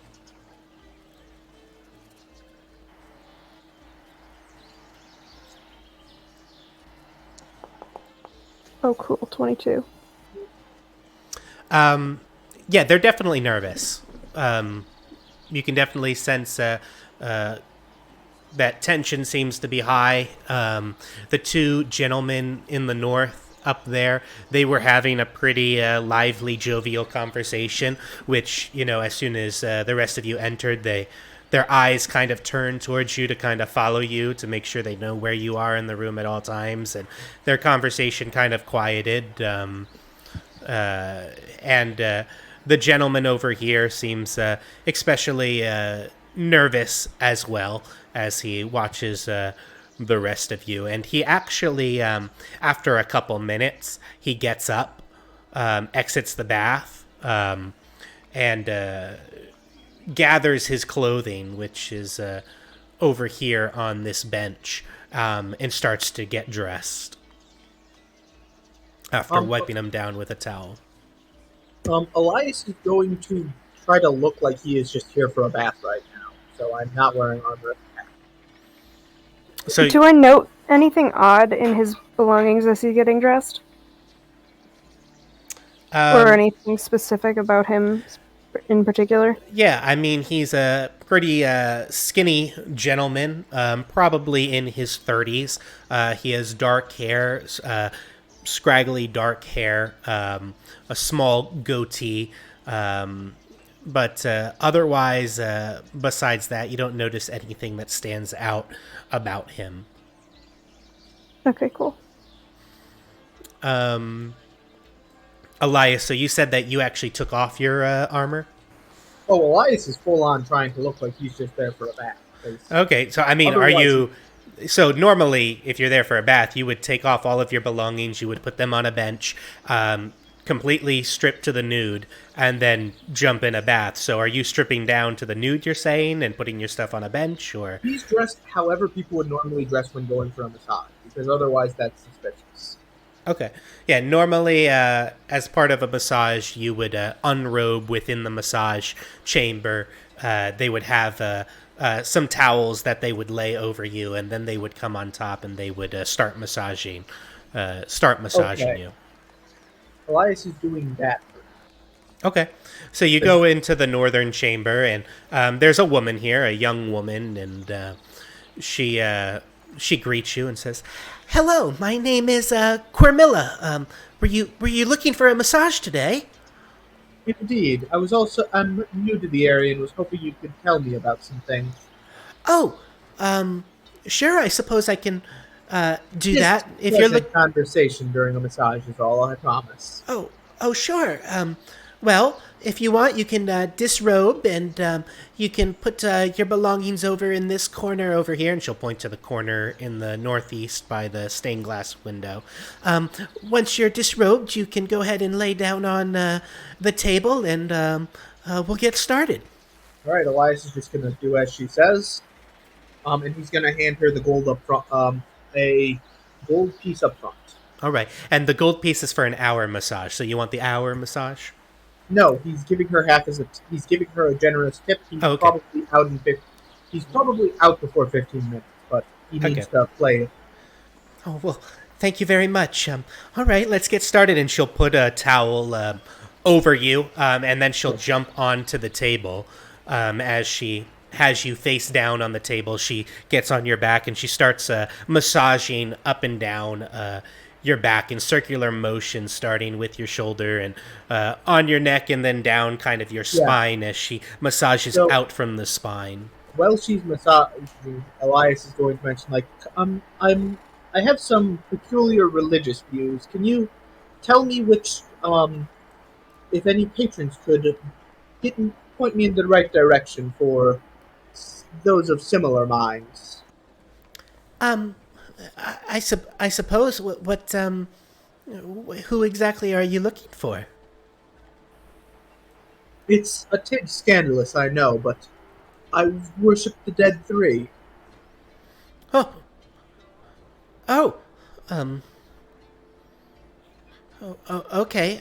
Well, I don't know anybody specifically that worships such dark gods, but you might be able to find someone in the outer city. Twin Songs, maybe.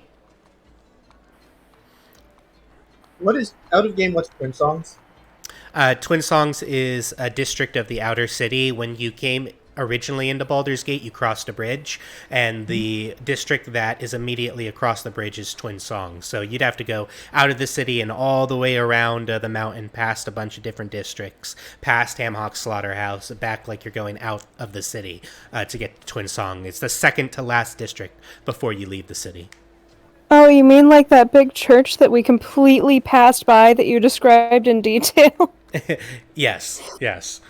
It was the town where there are people who worship a variety of different religions, both good, evil, neutral, and there were a bunch of different little idols along the roadside. And then there was this one house that had a woman that you had passed with people gathered talking to her, and it's also where the Wretched Avocado is, which is an inn that you had passed.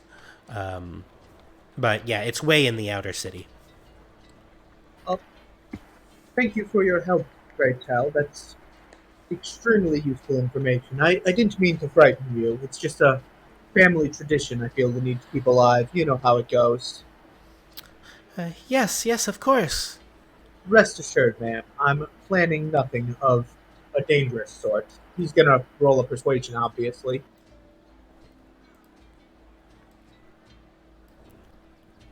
DM, is this persuasion or deception? Because, what are you trying to... well, I'd say no roll is needed at the moment for anything. Because I have one for the lie that he worshipped the dead three.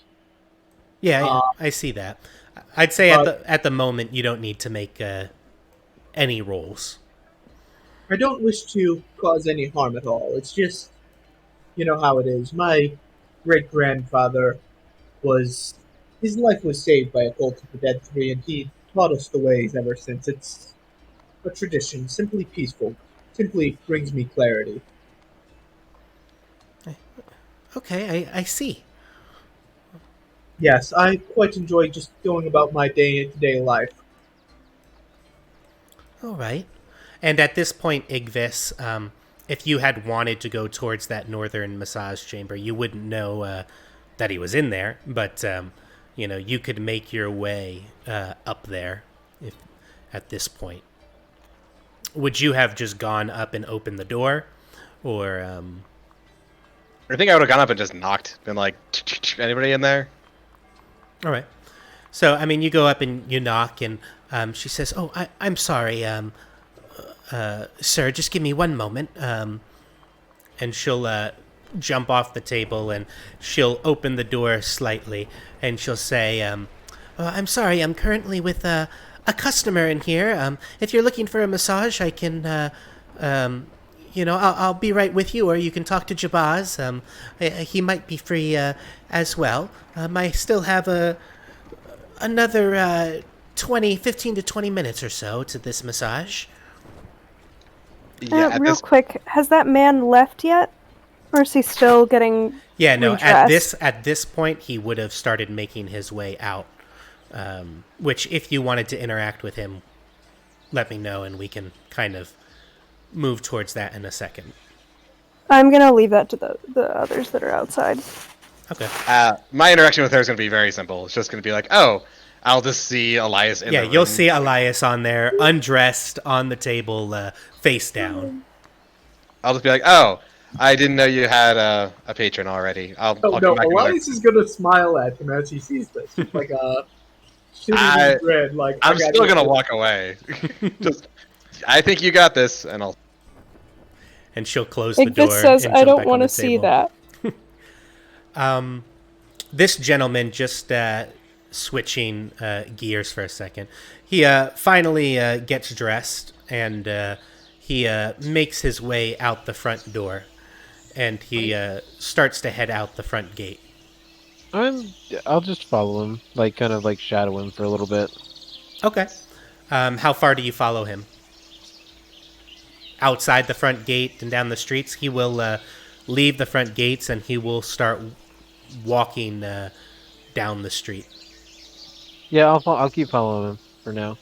Okay. So as you follow him, he makes his way down the streets, and he makes a right. He heads south first, and then he makes a right to head west. And he starts to head towards the steeps. Would you continue to follow him into the steeps? I'm just briefly trying to remind myself with my hand out what the steeps were. Maybe 10-minute walk to get to the edge of the Steeps district. It's the district, the Steeps, in the center of kind of Baldur's Gate. It's actually the district where your house is. Oh, that's right. Yeah, I'll follow him there, because then I can just circle back around. Okay. So, I mean, how long would you follow him for? Do you have a specific time period, or are you just going to follow him until he gets somewhere? Follow him until he walks into a building, basically. Okay. Well, he'll walk for another 15 minutes or so. So 25 minutes you follow him as he goes into the Steeps, and he walks into the Majestic. Ah, the tavern. Fair enough. And then I'll just make a note of him, and then I'll start heading back towards the bathhouse, so people don't wonder where I went. Okay. And then it takes you another 25 minutes to get back. So you're gone for about 50 minutes from the bathhouse. Sounds good. Yeah, I think we're wondering. Okay. Back to Elias. She continues to massage you. Do you make any other conversation with her? Or? He's gonna ask about the names we were provided. Trying to keep up the layer of charm and almost misdirection that he usually does. Okay, and what specifically do you say about the names that you were provided? So you were provided the name Botros, which was an elf missing one ear. And you were provided with the name Theophila, which was a middle-aged human with a bunch of facial piercings, who you know worships Bane. I'm just going to say that I know they're very familiar with the knowledge in the religions in the area, and wanted to see if they could help me find something closer. And ask if he knows either of them. Okay, and then you would mention those names? Is that... Yes. Okay. So she says, "Oh, I've never heard of those people before, and I'm not really honestly sure if there's anybody anywhere closer where you could worship the dark gods.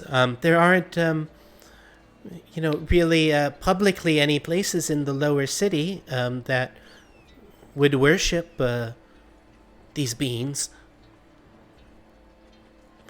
Your best bet is probably the outer city, to be honest. Indeed, we'll have to make a trip there eventually. Thank you very much for your effort, for your knowledge. Of course, you're very welcome. And she will continue and finish the massage. And after she's done, she'll get off the table and she'll say, "All right, the 30 minutes are up. I hope you enjoyed your massage. You're more than welcome to get redressed and head back into the bathhouse. And I hope to see you again, of course, as a returning customer." Indeed, you are quite pleasant. And he's just gonna get dressed again and so on. Okay. So you can go ahead and move yourself on the map to exit the room to wherever you would like to go. Okay, Marza Honed. What are you both doing? I'm just outside, just seeing the comings and goings of the bathhouse. Okay. So, I mean, nothing really of note. No other customers come to the bathhouse during this time while you're out there in the inner courtyard. Marza, are you pretty much doing the same thing out there? As soon as that man left and the others came out, minus Elias, I came out with them.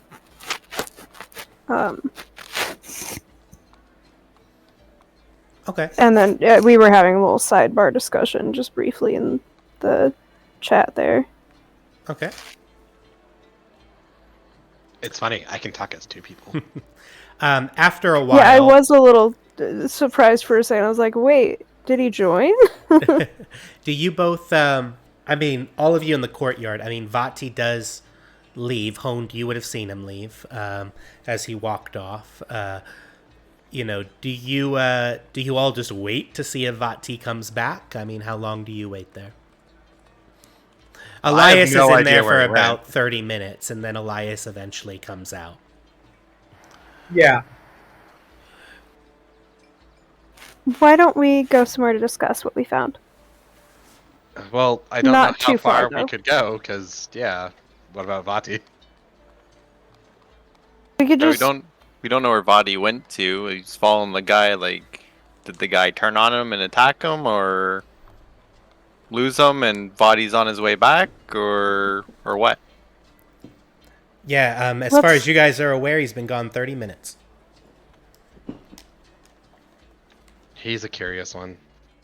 Yes, he He's is. gonna walk out and join them after 30 minutes.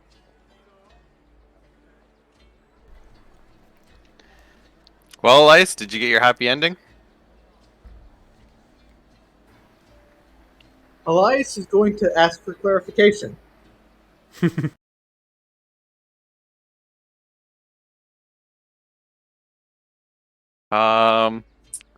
happy ending after a good massage? I think we'll just walk away. You didn't have the information, if that's what you're asking. all of us leaving. Oh, never mind.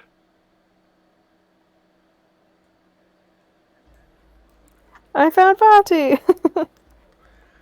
Turns out Vaati was just the friends we made along the way. So, when you guys leave, where do you go? Vaati hasn't returned yet.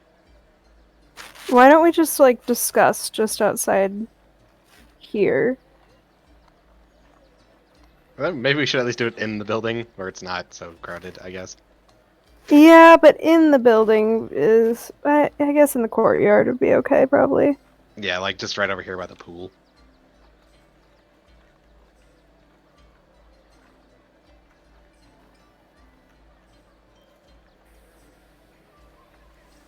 So, what have you managed to learn, my friends?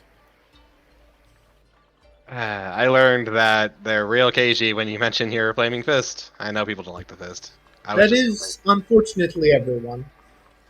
I managed to. They don't. Oh, PM. I of course was checking if she was lying to me or withholding information. Should I roll an insight for that? Yeah, go ahead and give me an insight. In general, just out of character as a note, I won't really ask you ever to roll insight unless you specifically ask if you can roll insight on something. Fair.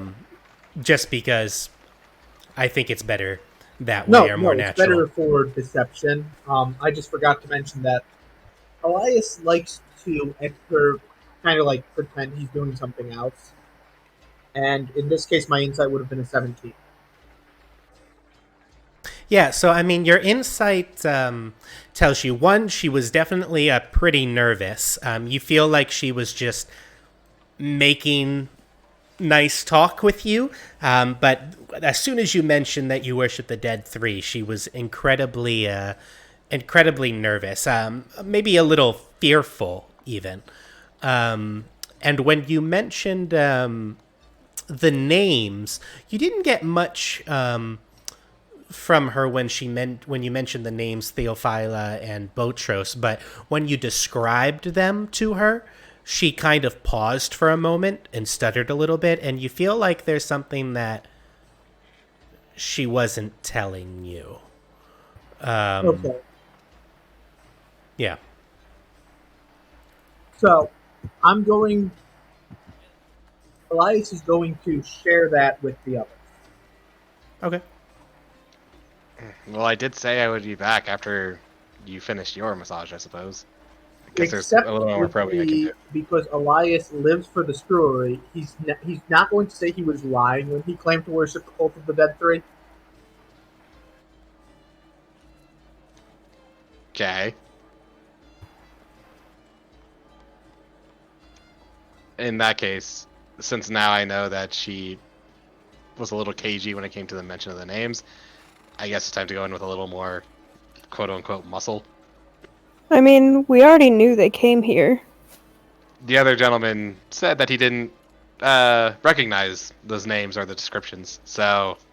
And I believed him because I'm an idiot.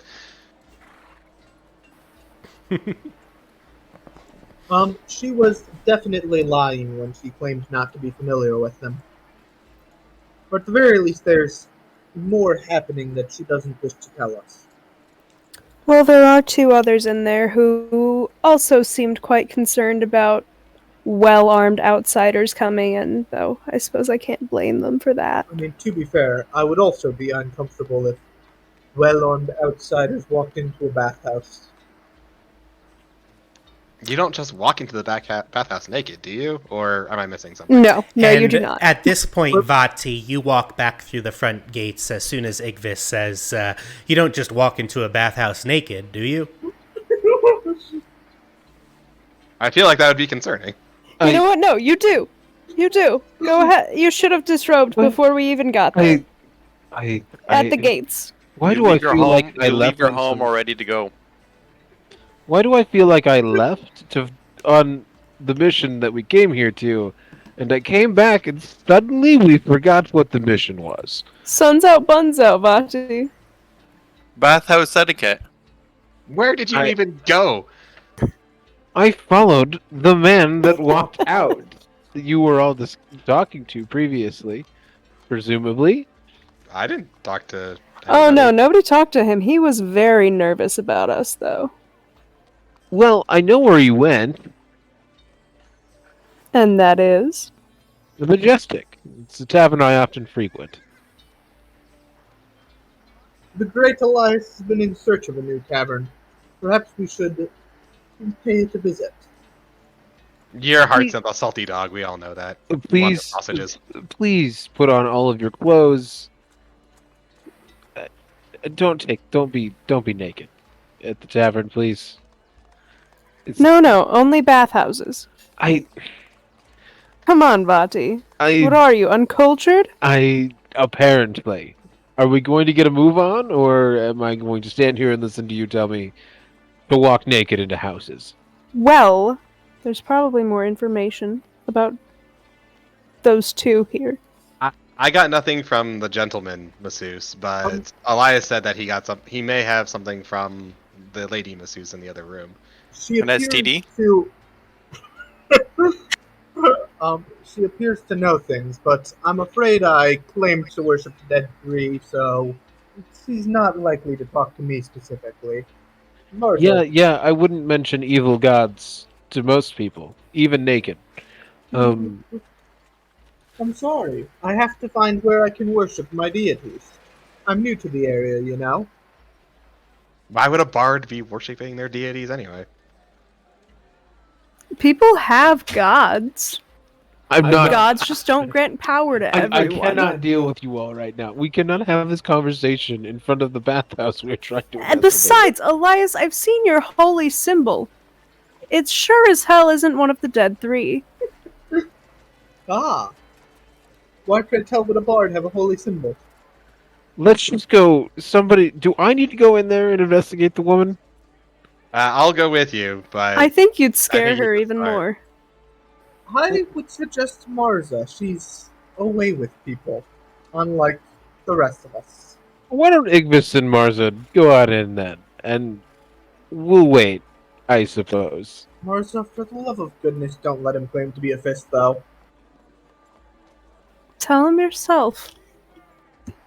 Ignis, for the love of goodness, don't let yourself claim to be a fist, though. la, I can't hear you.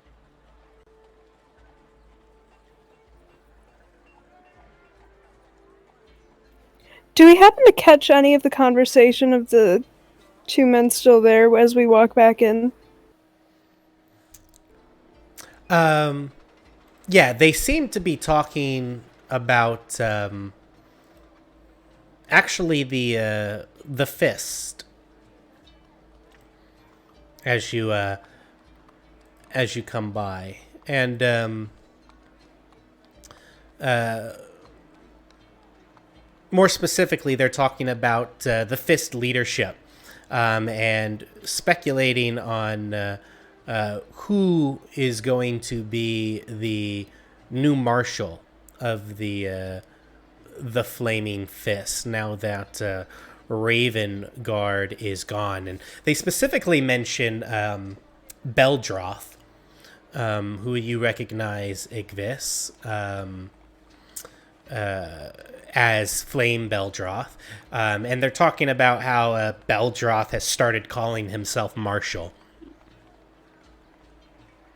Beldroth. That's not one of the ones we've met, right? Because we've met Zaj and No. the one in the tower. You have not met Beldroth. And sorry, I didn't mean Flame. I meant Blaze. He's a Blaze. So he's higher than Flame.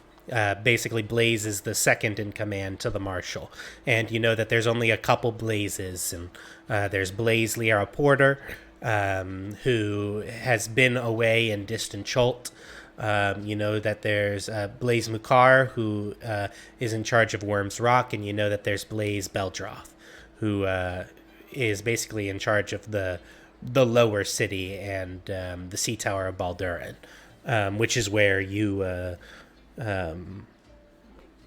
your quarters are, and who you actually report up to. Your direct line would eventually go to. But they're talking about Blaze Beldroth, who has now started calling himself Marshal.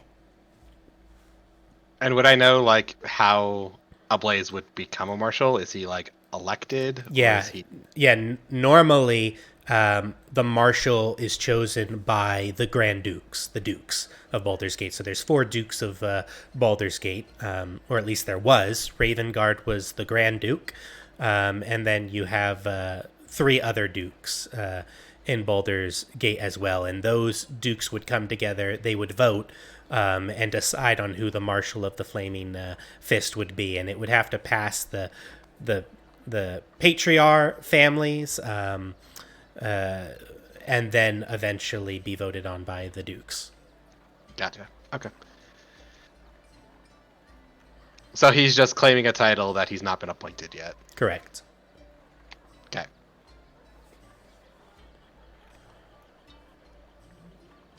Okay, I think we can go in now. I'll knock softly on the wall next to the curtain. And the door will open, and Cormilla will be there. Oh, why, hello. Are you looking for a massage here today? I was actually hoping to speak with you for a moment, if you don't mind. Oh, well, I suppose that would be all right. Yes, of course. Come in.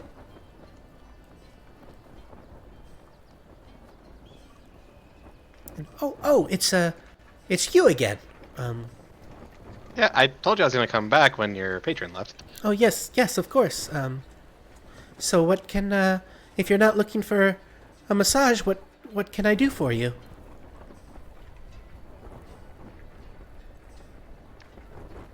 I didn't know if you wanted to start me, Martha. Well, yeah, sorry, I just stood up. We're, colleagues, I suppose, with the man who was in here. And I understand he may have been a little less than tactful. We did want to ask a little bit about some patrons that you've had here. If you don't mind. Sure. I suppose that's fine. Okay. What exactly are you looking to know? Well, we were wondering about two people. And I don't know the description off the top of my head at the moment. If I could give those. Yeah.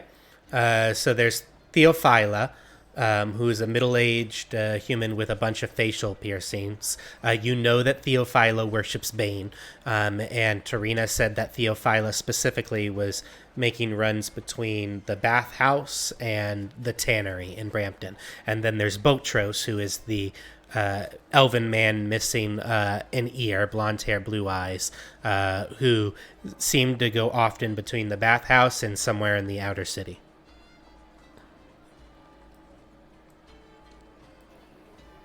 Okay, yeah, I'll give those descriptions to... Well, the descriptions of the people, specifically, not necessarily of the dealings.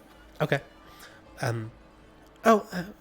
Yes, curious, your friend asked the same thing of me, and I told him the same thing. I've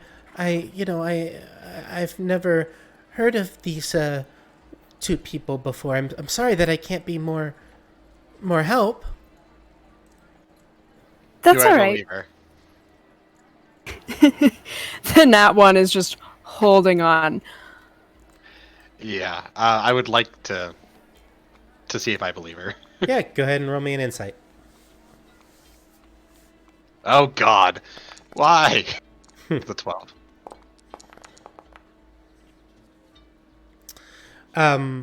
Marza, you're like Igvis. You're not sure. It seems kind of iffy, but you're not sure. But Marza, you're pretty confident that she's holding back something from you. You don't think she's being truthful when she just says she doesn't know these people at all.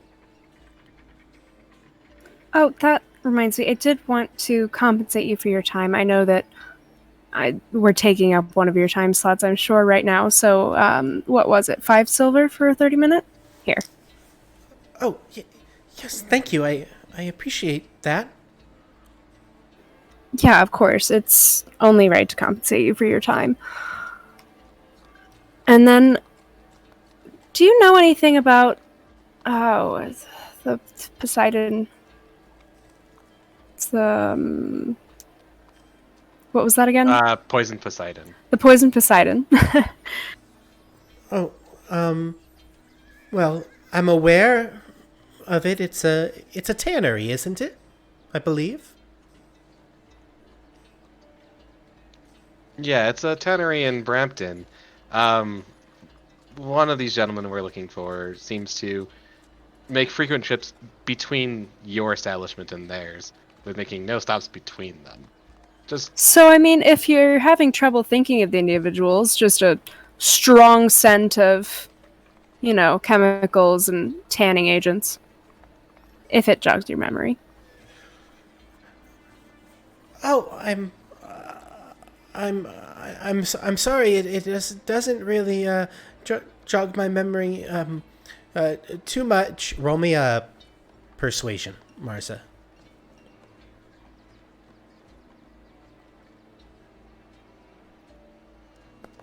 And before she goes on with that, Marza's face is actually going to drop from that kind of just distant pleasantness that she's kind of put on just for this kind of pseudo interrogation. And she's going to ask her, "Are you okay here? Do you feel safe to talk to us?" Yes, yes, I'm very happy where I am, and you get the sense that, especially with your previous insight and talking to her in her facial expressions, that you don't think she's being entirely truthful there. Well, I think I might remember this one you talk about with the many facial piercings. I probably have seen him before. You might have better luck checking the tannery. For more information, though. I'm not sure that I've really interacted with him too much here, though I have seen him. When's the last time you saw him? Oh, I believe he was here a couple days ago. And if you said that you may have recognized him, do you know maybe how often he comes? He's been a few times. It's so hard to remember everybody that comes through the doors here. He's definitely been here often, though. And you're just really starting to pick up on the sense that she knows more than she's saying, and she's skirting around her answers a little bit. But you get the sense that she knows more than she's saying. And it seems, you almost seem like she's a little scared.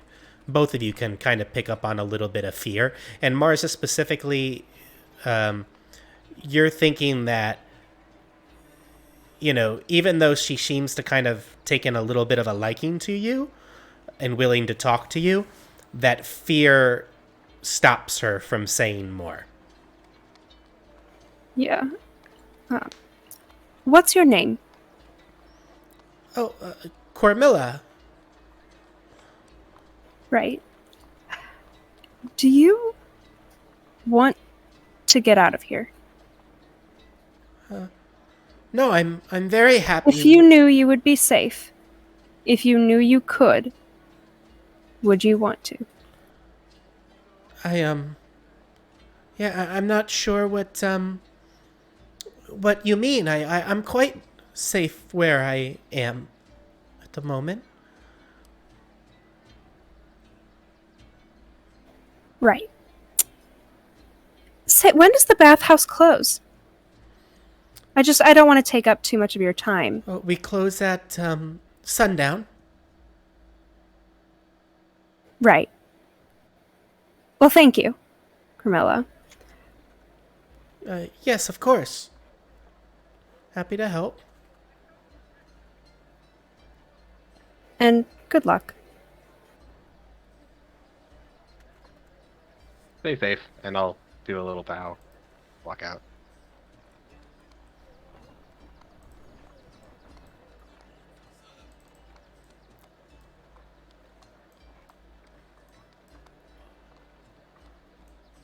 What is everybody so afraid of?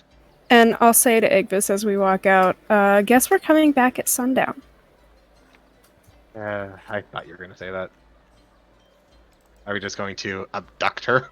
That's what it's. Just talk to her outside of the bathhouse. Maybe take her to the Majestic for a drink. We'll just bring all of our problems to one place. At least it's a different place. Definitely not going back to the elf song. That place is already filled with bodies.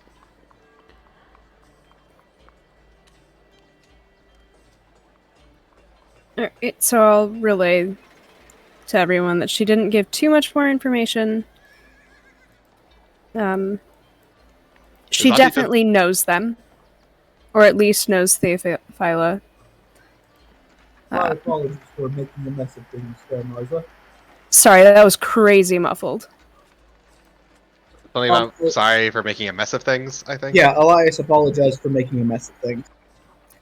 Don't worry about it. I don't think she'd have talked much anyway. I didn't tell her I was a fist, by the way. Yes, good job. I almost punched Marza, but I don't. You what? Nothing. Why? You don't know. By the way, what's Vaati just doing in the door up there? Oh, I was just watching. I hadn't actually looked at the bathhouse yet. Like, I hadn't been inside, so I was just kind of looking at it while. Also, if things got difficult, I guess Vaati was already here. Just being our doorman. Okay, so I guess we shall just wait till sundown until we can get her alone. Is that the plan then, Marza? If that works. The only other plan I have is the tannery. She did say he might And we be should there. probably get back some more spell slots for Elias before that. What time is it kind of now? Like, let's just say we wanted to take our long rest now. Will we be awake by sundown? It is about 11 a.m. Oh, for real? Yeah, you guys basically woke up and then went straight to the Elf Song Tavern. You got into a fight and, you've spent some time, a couple hours. But, I mean, you woke up early, so it's about 11 a.m., midday at this point. So, pray tell, fair Marza, perhaps we should split up. Me and those who need the rest could rest, and perhaps you others could investigate something. Time is of the essence. We could head back towards Vaati's investigation agency. You and whoever else needs it could rest while the rest of us go to the Majestic. It might be the wisest course of action. 8 hours is an awfully long time to waste on simply my account. Who else needs to take the rest? Vaati, do you need to? Yeah, probably. I was gonna say, because I think the rest of us work okay on short rests, not long ones.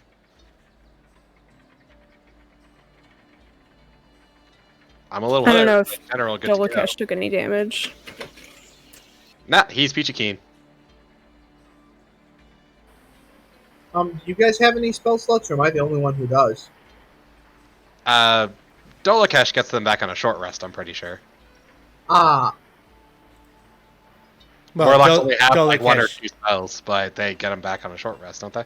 I don't believe so. They would get them back on a long rest, too. I don't think that's just a warlock thing.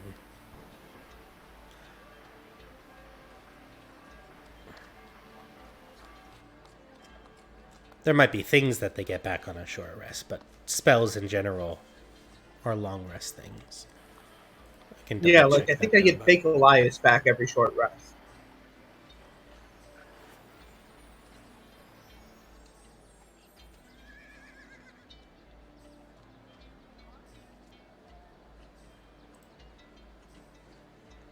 Either way, it looks like he only, he's used one second level spell. Alright, so I guess Elias will tag along for now, because he still has some spells left.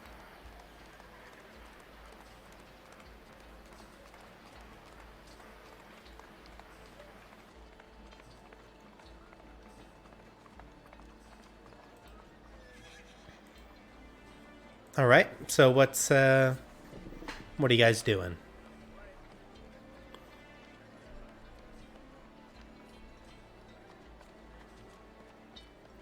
I mean, yeah, I don't. Like, again, I could use a long rest, but I don't. I don't know. What we Elias would, is actually going to claim that he is perfectly energized right now and definitely ready to investigate. so yeah, we can either go to the tannery. Um, we could go to the Majestic and talk to the one guy that went in there.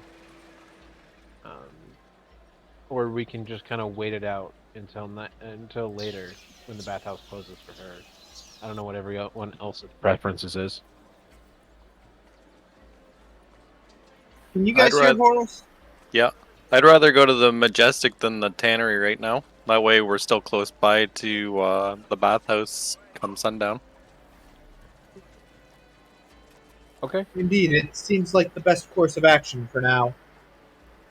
Yeah, because the guy that left here, you might have information on whereabouts these guys live or whatever. Well, and he seemed nervous when he was leaving. Yeah, true.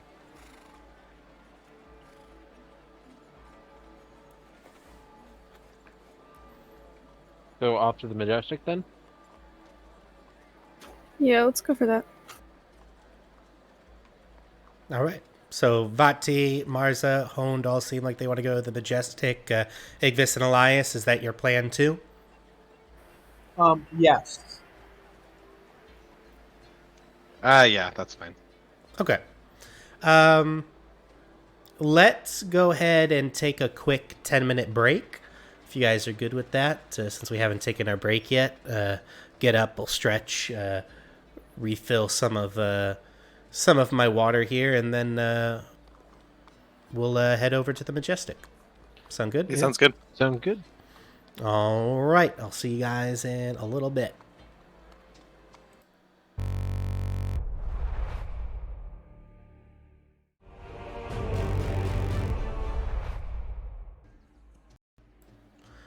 All right. We are back. Back live on Twitch with our stream. So, let's see. Remind me, we are headed to the Majestic, right? Yep. Yes, Okay. we are. Okay. I am going to go ahead and switch some maps here. Let's get people on the map.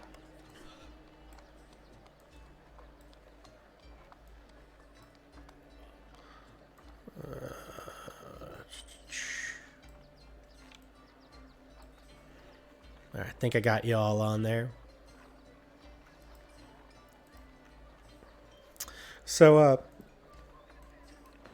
you guys go ahead and you walk through the steeps, a good 25 minutes from the bathhouse itself, and you come upon the Majestic. You are very familiar with the Majestic, Vaati. The front doors are right here as you go ahead and walk in, and you guys should all be able to move your tokens on the map now. As you walk into the Majestic, for those who aren't as familiar with it, there are multiple different tables along the floor of the Majestic, right in front of a gigantic stage. Everything is ornately decorated. There is a gentleman behind the bar over here who you recognize as Wilkes Vaati. You're very familiar with him, the barkeep. There are stairs that kind of go up to either side on the Majestic to tables that sit on platforms that are raised above where the stage is right now. And then there are more private booths that are on each of those raised platforms. In addition, there are curtains on the platforms to the east and the west that go out to a deck outside. And you can see the deck if you were to go outside for people who wish to eat outside.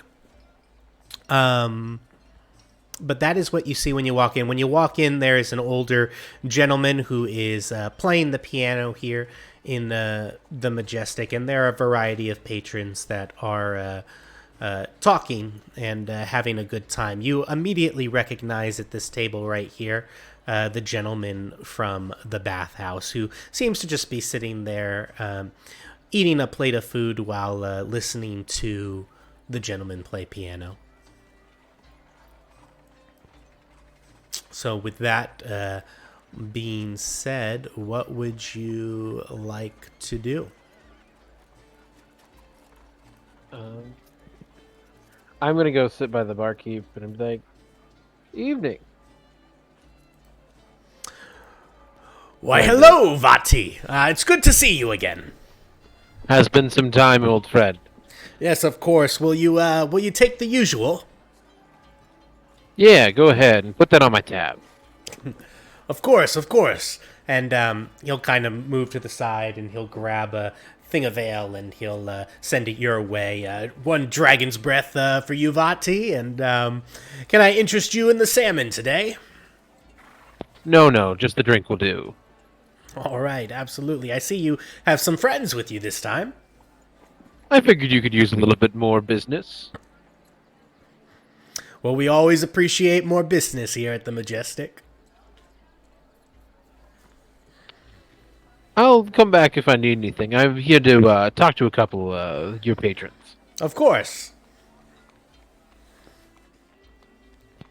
And then I'm going to motion the group and be like, friends, ask him for anything. He'll take care of you. Should we get one of the tables on the balcony? Probably, yeah.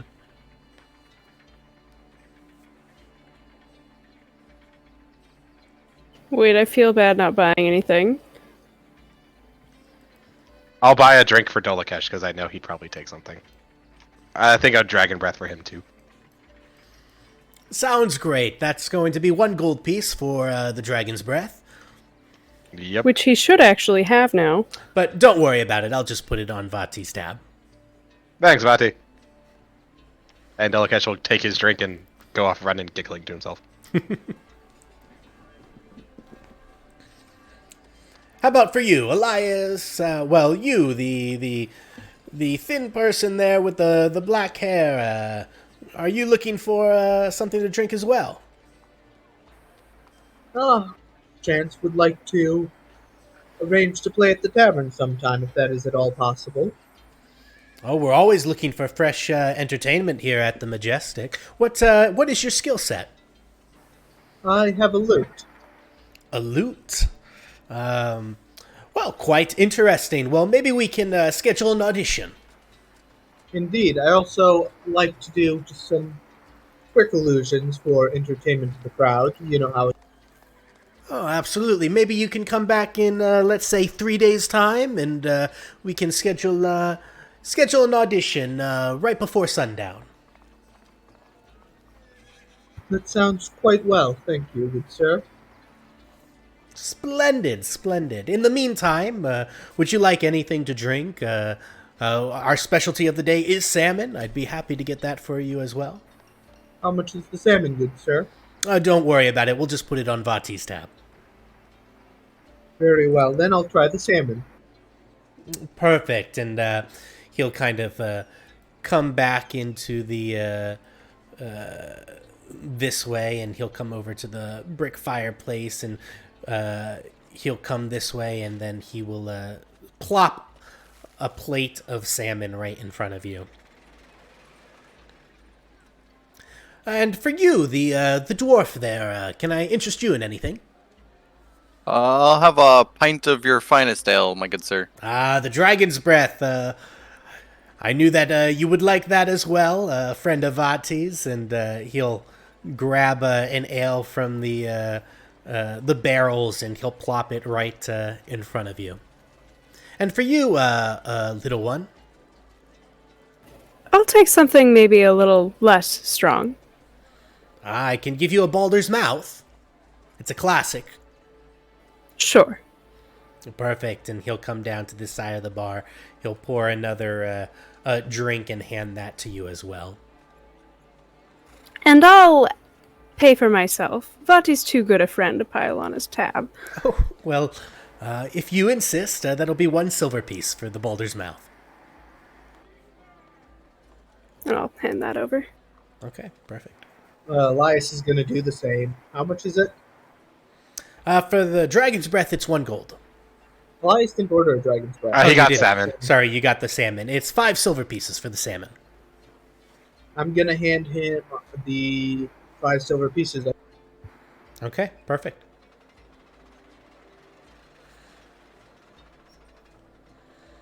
And you do so. Everybody else kind of went up to the west there, up top, and grabbed themselves a table on the balcony. Honed grabbed himself a little booth up there. What are you guys doing up there, Vaati, Igvis? Can I give him change for a gold, actually? Yeah, he can do that. Well, I mean, I'm gonna take a drink, and then the guy that's sitting to the right here. Yes. That's the guy I followed, correct? Yep. Can I do an insight check on him? See what his vibe is right now? Yeah, absolutely. Give me an insight.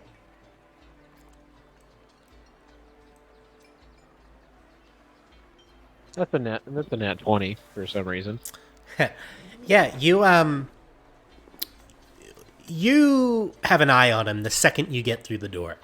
And you can see that he turns around and he notices you enter, and immediately he seems to be pretty nervous. When you first entered, he seemed pretty relaxed, listening to the music, having a pretty good time drinking a drink. As soon as you entered, though, and the rest of you entered, he got pretty nervous, and he quickly wiped his face up after eating what he was eating, and his hand is kind of shaking a little, and his eyes continue to dart back up to the balcony at you.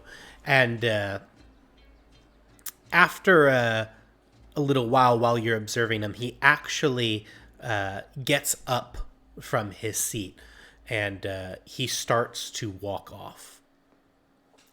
Like towards the exit, or? Towards the exit. My good man, where are you going? I'm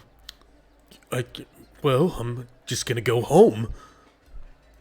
I'm actually gonna wink at the bartender as like a sense that we're gonna need a private room for a little bit, but not for the night or anything. I think I have some arrangements for you. I know the bartender pretty well. He's pretty nice. Just want to talk. You just want to talk? About what? What do you need to talk about? A couple questions. See, I'm an investigator. You've probably seen my shop nearby. Case came across my desk recently, and I'm just asking around.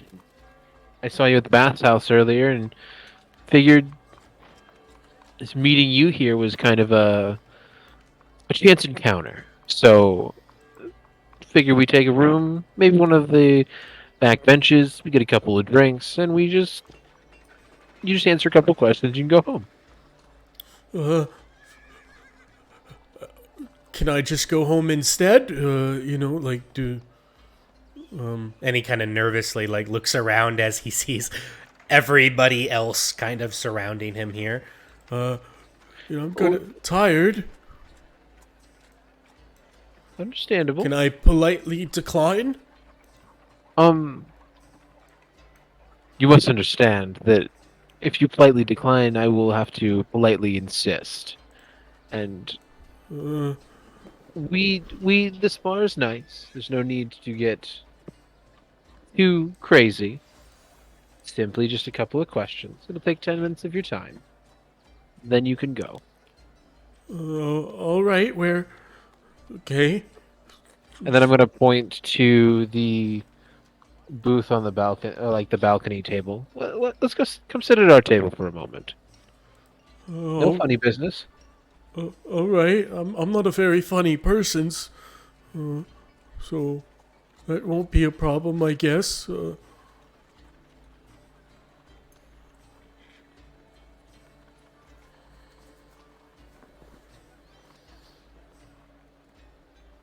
Sit down across from him, take another sip from my ale. Go ahead, take a seat. All right. And he'll sit down. So, it comes to my attention that there was a couple of individuals that that went to the bathhouse that you seemingly were there for. Do you frequent that bathhouse enough?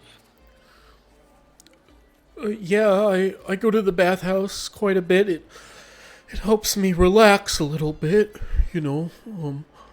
I get stressed really easily. I can see that. Do you need a drink? Something to help clear your nerves while you're answering the questions for me? Or No, I'm okay for now. I already had something to drink. I just really like to go home. okay, then we'll get on with the questions then. Do you happen to know? It starts with a B. I don't remember how to pronounce it. Botros? Botros. Botros. That's what it is. Do you happen to know a Botros feller? No, I don't know anybody by the name of Botros. Did he have like a nick in his ear? Blonde hair, blue eyes. Oh, missing an ear. Yeah, no, I kind of recognize that. Yeah, no, I've seen him quite a bit actually around the bathhouse. How often would you say he comes? Nearly every day. Was he there today? Was he there today? I think I did see him earlier this morning. Yes. Does he always go in the morning? Say sunup when it opens? Yeah, he typically goes in the morning. It was actually kind of curious today because normally he comes in and he goes into the northern massage room and he's in there for a couple hours and then he comes out and goes about his business, whatever he does. A couple hours is quite a long time. They don't give massages that long. And, but today he went in, but he never, came back out, like he normally does, so. It was unusual to say the least. Yeah, none of us really did an investigation check on the rooms or anything, did we? Nope. Just insights on them. Yup. Okay. And then so remind me what the other feller's name is again. Teophyla? Theophila. Teophyla. Phalophyla. Okay, that's how you say it. Phalophyla.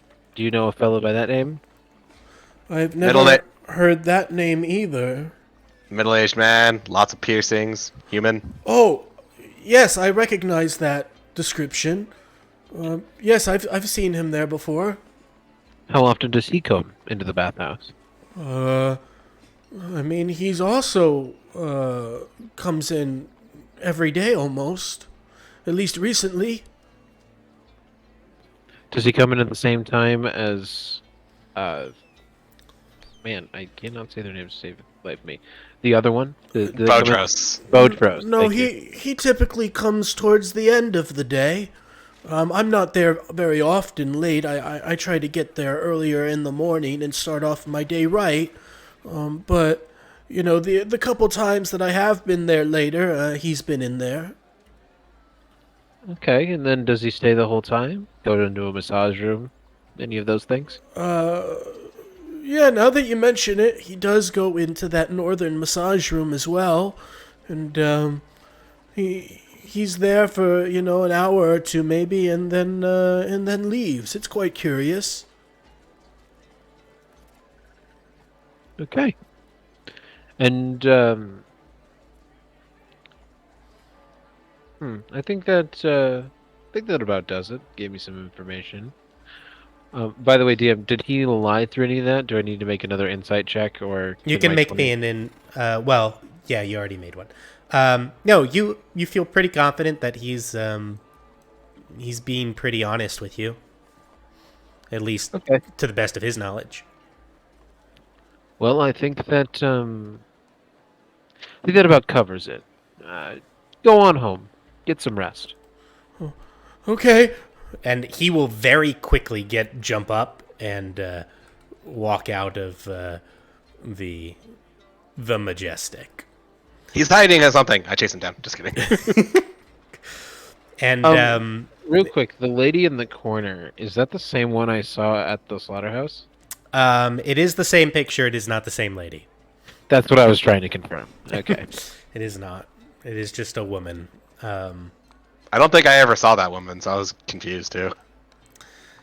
And, Wilkes gives a little bit of a chuckle as the man kind of hustles out of the tavern. We should keep account of how many people we That's make the this bartender, themselves. Yeah, the bartender. To be fair, Dolakesh did it last time. I walk over and I'm like, yep, we have another nervous one. They never trust me, do they? No, they're always nervous around you, Vaati. Him eyeing your new horns he's probably seeing for the first time today. Yes, you are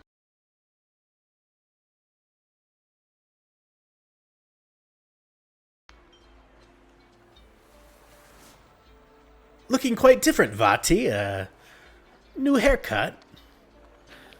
I wish it was just one, old friend. I had a long couple of days. This investigation probably shaved a few years. I see that. Interesting. Pretty Well- soon you'll lose me. Well, as always, if you need the back room, it's yours to use. And by the back room, he's referring to up here on stage. There's a little curtain, and that curtain moves into a back room. And you actually have the key to this back room. There's a back door to the Majestic, and the back door is normally locked, but you have a special key that Wilkes has given you. Okay. And How that much back have room you is kind spent of here? nice and secluded. You need to understand that Vaati's very, very connected to this one tavern. You must have spent a lot of money here. That's all I'm saying. What you don't know is Vaati's in the business of making sure taverns stay open, so he has different places to eat. Try enough. You just gave 60 gold to another one outside the wall. That's all the investigation agency is for. He only takes food-related crimes. But, well, So what I'm hearing is Vaati decides how Elias's audition goes. pretty much, your audition is in my hands. Fear me. I am Sabotage. Sabotage. I am the tavern demon. I'm gonna look at the barkeep. Well, I think we're gonna head out after we finish our drinks and whatnot. We really came in here for them. You probably assumed. How are things? And from there, Vaati's just kind of gonna pick up like a daily conversation with the barkeep, as he's wont to do every time he's come in here. Yeah, and we'll say, well, business is good, as always. We get quite a bit of business here, in the steeps. You know that very well, with everybody coming into the harbor and then back up to the upper city. Manorborn coming through here as well, since we're closest there to the upper city. It has been a little strange, given the city's under lockdown, but it hasn't affected us too much, at least over here. How about you, Vaati? It's been some time since I've seen you. Any other news or updates from you? None particularly. I do have an inclination as to what's causing the lockdowns. I'd be more than willing to part with some good portion of information if you want to use that to your fancy, but I can drop that off later. Well, I'm always willing to hear information, especially from you, Vaati. I always give you the best. That you do. But yeah, no, it's been a weird week or so. I've clearly made friends, as I motion to the rest of you. I can see that.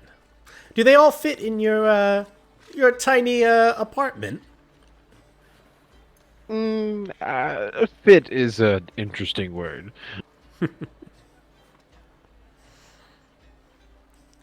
But for now, they're staying there, yes. And we will probably be frequenting here soon. And, otherwise, if you don't have any very specific questions for him, we can do some of that role play too in the play by post. But he'll continue striking up that conversation with you, and giving tit for tat and exchanging information if you wish to do that as well. Yeah. I'll do that in the play by post though. Okay. And Marza will be asking for a glass of water and hopes to avoid her previous experience at the Salty Dog. And Elias, he too, will is avoiding alcohol. he will give both of you glasses of water. So, in this case, are we all ready to head back? Did we get the information we needed? Yeah, it's not too much later, right? It's still probably about noonish. Yeah, it really depends on how often you want to stay and talk to him. So, we can do some of that in the play-by-post, but how long would you say you stay and chat with him? I mean, I'd probably stay for an hour or two, just because, explaining what's happened and giving him a little bit of the under bits of what has happened officially that they're probably not telling him. That way he has access to that for sales and whatnot. Yeah, I'd say it's about 1 o'clock then, when you finally decide to leave. Okay, so we have a couple hours till sundown, probably. Do we want to go and interrogate her before she leaves, or should we just go back now and see if we can find this extra room? I mean, we might want to go find the extra room, because here's my worry, right? I worry now that we've pushed her a little bit to have information that there were ears around when we didn't know. So, and given that the one dude shows up in the evening and one dude shows up at night, she's potentially could be killed. Okay, well, then let's go now to the bathhouse. Back and forth we go. Yep. Okay. It's Now we have reasonable cause, though.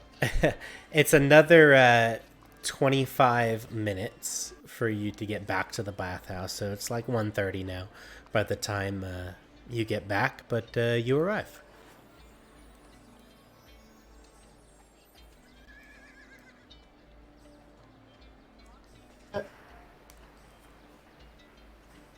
So who's gonna push her this time?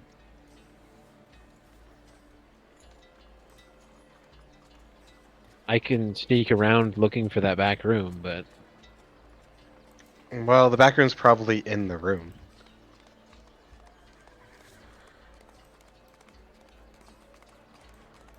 is there no one in this bathhouse right now?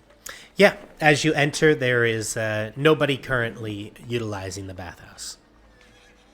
And is this a door or is that a curtain on for the massage door? Door. So there's door at the north and the south. Can I do an investigation? Possibly see things through a keyhole, hear things on the other side of the door, something that would indicate that there's somebody on the opposite side? Yeah, absolutely. Go ahead and give me an investigation check.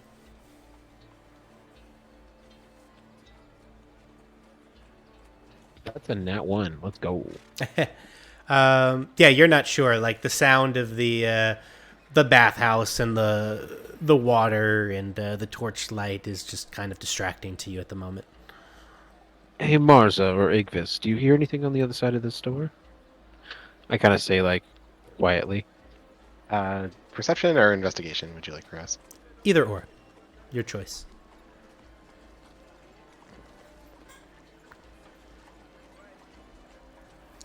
I have the ears of an eagle right now. You have my nat 20. Look at that. Yeah. Yeah, as you listen to the door, Igvis, you can definitely hear coughing coming from the other side, like little coughs. So there's definitely somebody on the other side in that room. And I only hear like the one coughing. Nothing. Yeah, you think there's only one person in the other room. There's only one person from what I can tell. It might be the girl. I'm what do you think? Should it be better if I go in alone? If you guys come in with me, I don't want to spark her to do something rash, but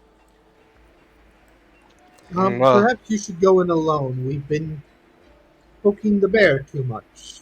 And as you are discussing, the door opens, and Cormilla is there. She says, "Oh, I heard you, through the door, that you came in. Can I help you with something? Have you come back for a massage?" I wish it were so. And like Vaati's gonna like soften his face to kind of. He's like, I'm sure you've talked to other people, friends that I know. We're just curious about one particular thing. Igvis, if you wouldn't mind.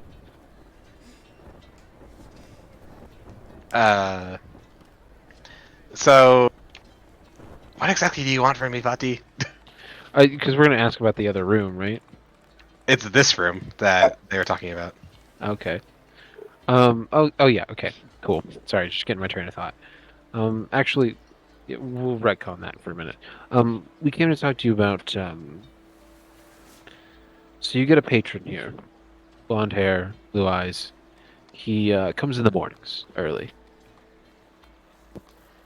You guys do 30-minute and 1-hour massages, correct? Yes. They mentioned that he was here for 2 hours. Is there another specialty massage that I am unaware of? Oh, well, it's possible he could have paid for back-to-back massages. Some people will do that, if they feel like they need more time.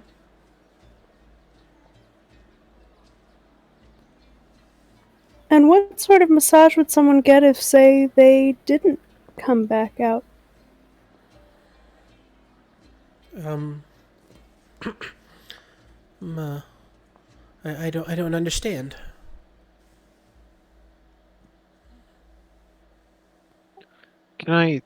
Would you allow me to investigate the room? Just a quick glance over, nothing extreme. Well, I am quite busy at the moment. As you can see, and if you look behind you, it looks like she's folding towels. I'm folding, towels, and I'm cleaning up, and I do have duties, to perform. Well, we can help with those. I don't mind folding a bit. Oh, it's quite okay. I don't really need assistance in my duties. Okay, at this point, I feel like I'm going to try to cast Charm Person, because I didn't actually get to use that last time. Okay. So it is what kind of save again? Wisdom save. They need to hit a 13.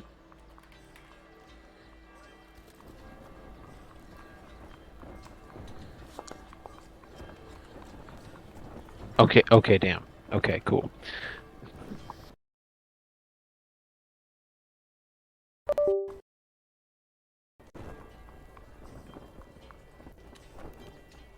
So she passes the charm person. Dang it. Unfortunate. Okay, so that didn't work. Damn it, lady. We know there's a secret room in here. Just show us where it is. I'm not. What? Yeah, we know there's a secret room in here Can somewhere. I do an insight check onto what is, if that was like an immediate reaction to being nervous that we know? Yeah, go ahead. Give me insight. And Honed, are you trying to say that aggressively? Like, are you trying to intimidate her, or? Yeah, because she's just beating around the bush, and I'm just getting sick and tired of Okay, it. So yeah, it's roll me an aggressive. intimidate. I mean, she seems taken aback, Vaati, but 19. Should have just sent Honed in the first place. Yeah, no, Honed apparently is just like, you know what, screw this intrigue stuff.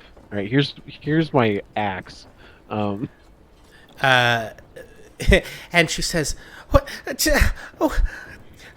Oh, right, fine. Yes, there is, and I'm not supposed to say anything about it. And now, oh my God, my life is going to be in danger. I just, Yeah, what's not? I shouldn't have said anything.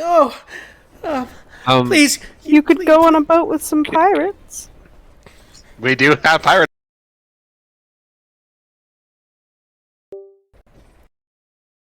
Payroll. Could Elias, Marza, or somebody escort her to my office? The Great Elias will cover it personally. Are we entering the secret room right now? Do we want to send That's what it somebody sounds away? like. We're going in. All right, we don't have time. We're here. Do we so want far. to send a healer away? We'll be fine. And sorry, I lost you guys there for a second. So she does say, sorry, I can't. Like I'm gonna be in so much trouble. And what did you respond, or what did you say? I told her that it was going to be okay. That she's going to go to my office, and then Elias will go with her. She'll be safe there. We can. I Bring her said to the she fist. should go with some pirates. We can also bring her to the fists because she's part of our ongoing investigation of the murders in the city. Oh, I don't think you understand. This is not good. I don't think anywhere is safe in this city. Not for me Again, now. we have pirates on a boat. We could get you out. Yeah, we could get you out of the city if that's what you desire. Oh, that sounds so dreadful. I have a life here. Oh my goodness, I don't know what to do. Perhaps we should at least shut the door before we talk further. Would you invade us in? We're like vampires. We're all just waiting. And she'll like back up, and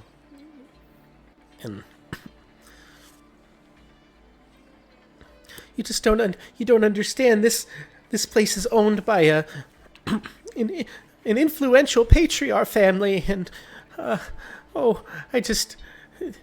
patriarchs, they have so much power, and I had just gotten this position. Things were just looking good for me, and the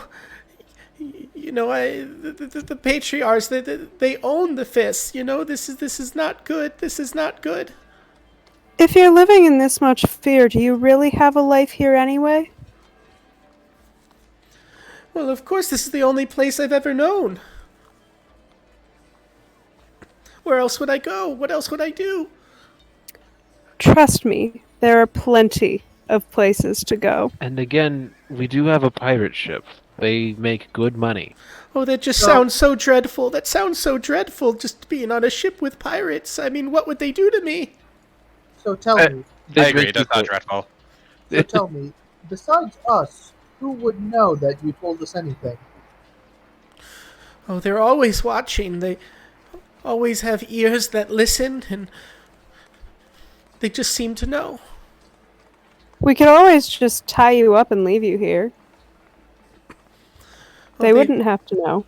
They've probably already found out. They probably already know that I've said something. As I said, they're always listening. So, as I see it, you have a choice in front of you. You can choose to be here and wait for them to come find you and deal with you, or you can try to make a different life for yourself. Find a way out. Whether that's through us or elsewhere. Give me a persuasion at advantage.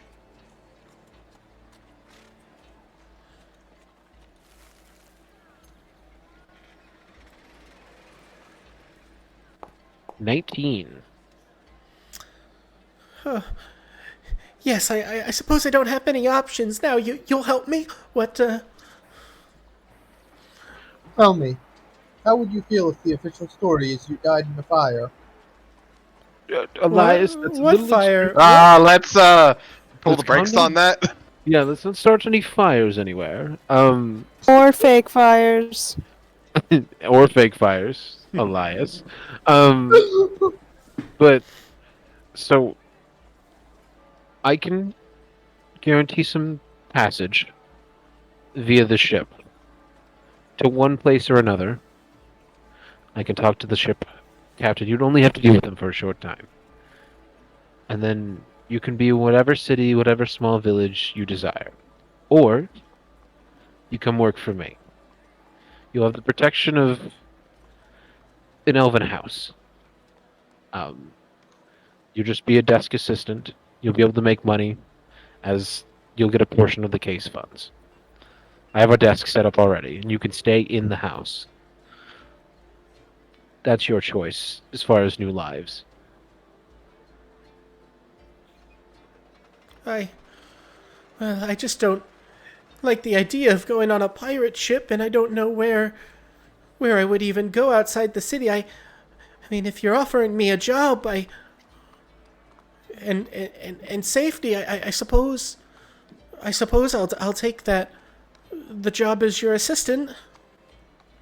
Sounds good to me. Elias, would you mind, Elias or someone, sorry, would you mind escorting her to my office?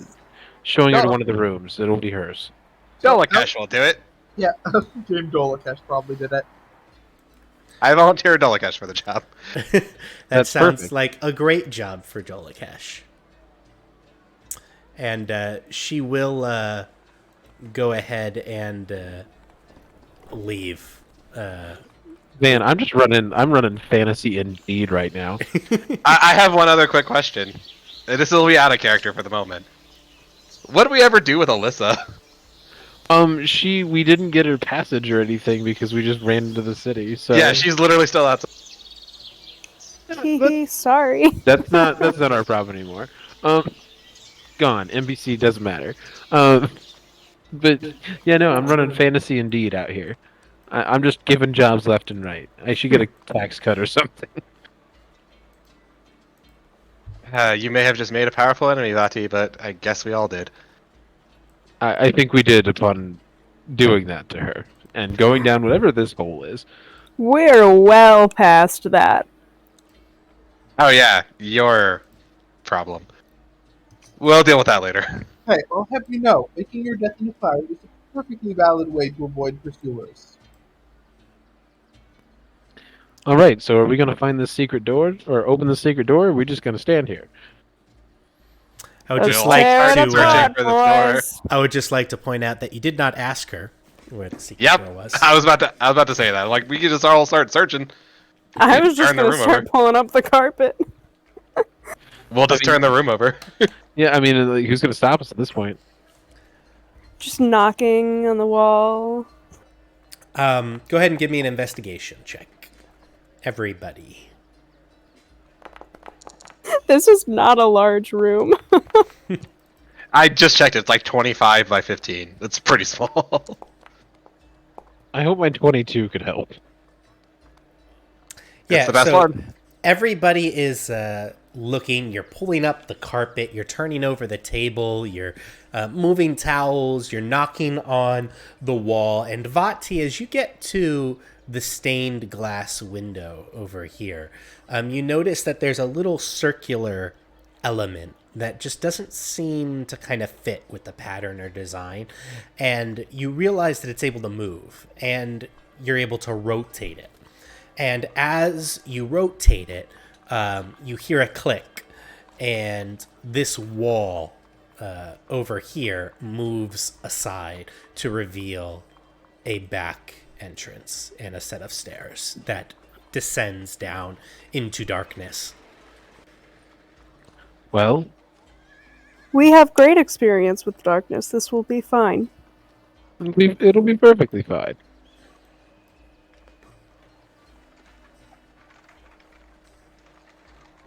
This is at least the next day from, not the pirate encounter, but like all the other things. This is the same day as Day Right. after we dealt with the slaughterhouse, but the same day as the pirates. Yes, same day as the pirates. I don't know. Somehow you guys ended up outside the map here, so let me move you back. Okay. You ended up I'm- like in a weird spot. Elias, were you following them? Yes, Elias followed. I was just making sure that my dragon vessel has at least a charge in it, and it does. Okay, I'm gonna. Hey, anybody have an empty flask? I got a water jug. That'll work. I'll dump out your water, and I will fill it with a healing potion. Perfect. It's the only one I get today, but it's better if anybody can use it rather than just me. Okay.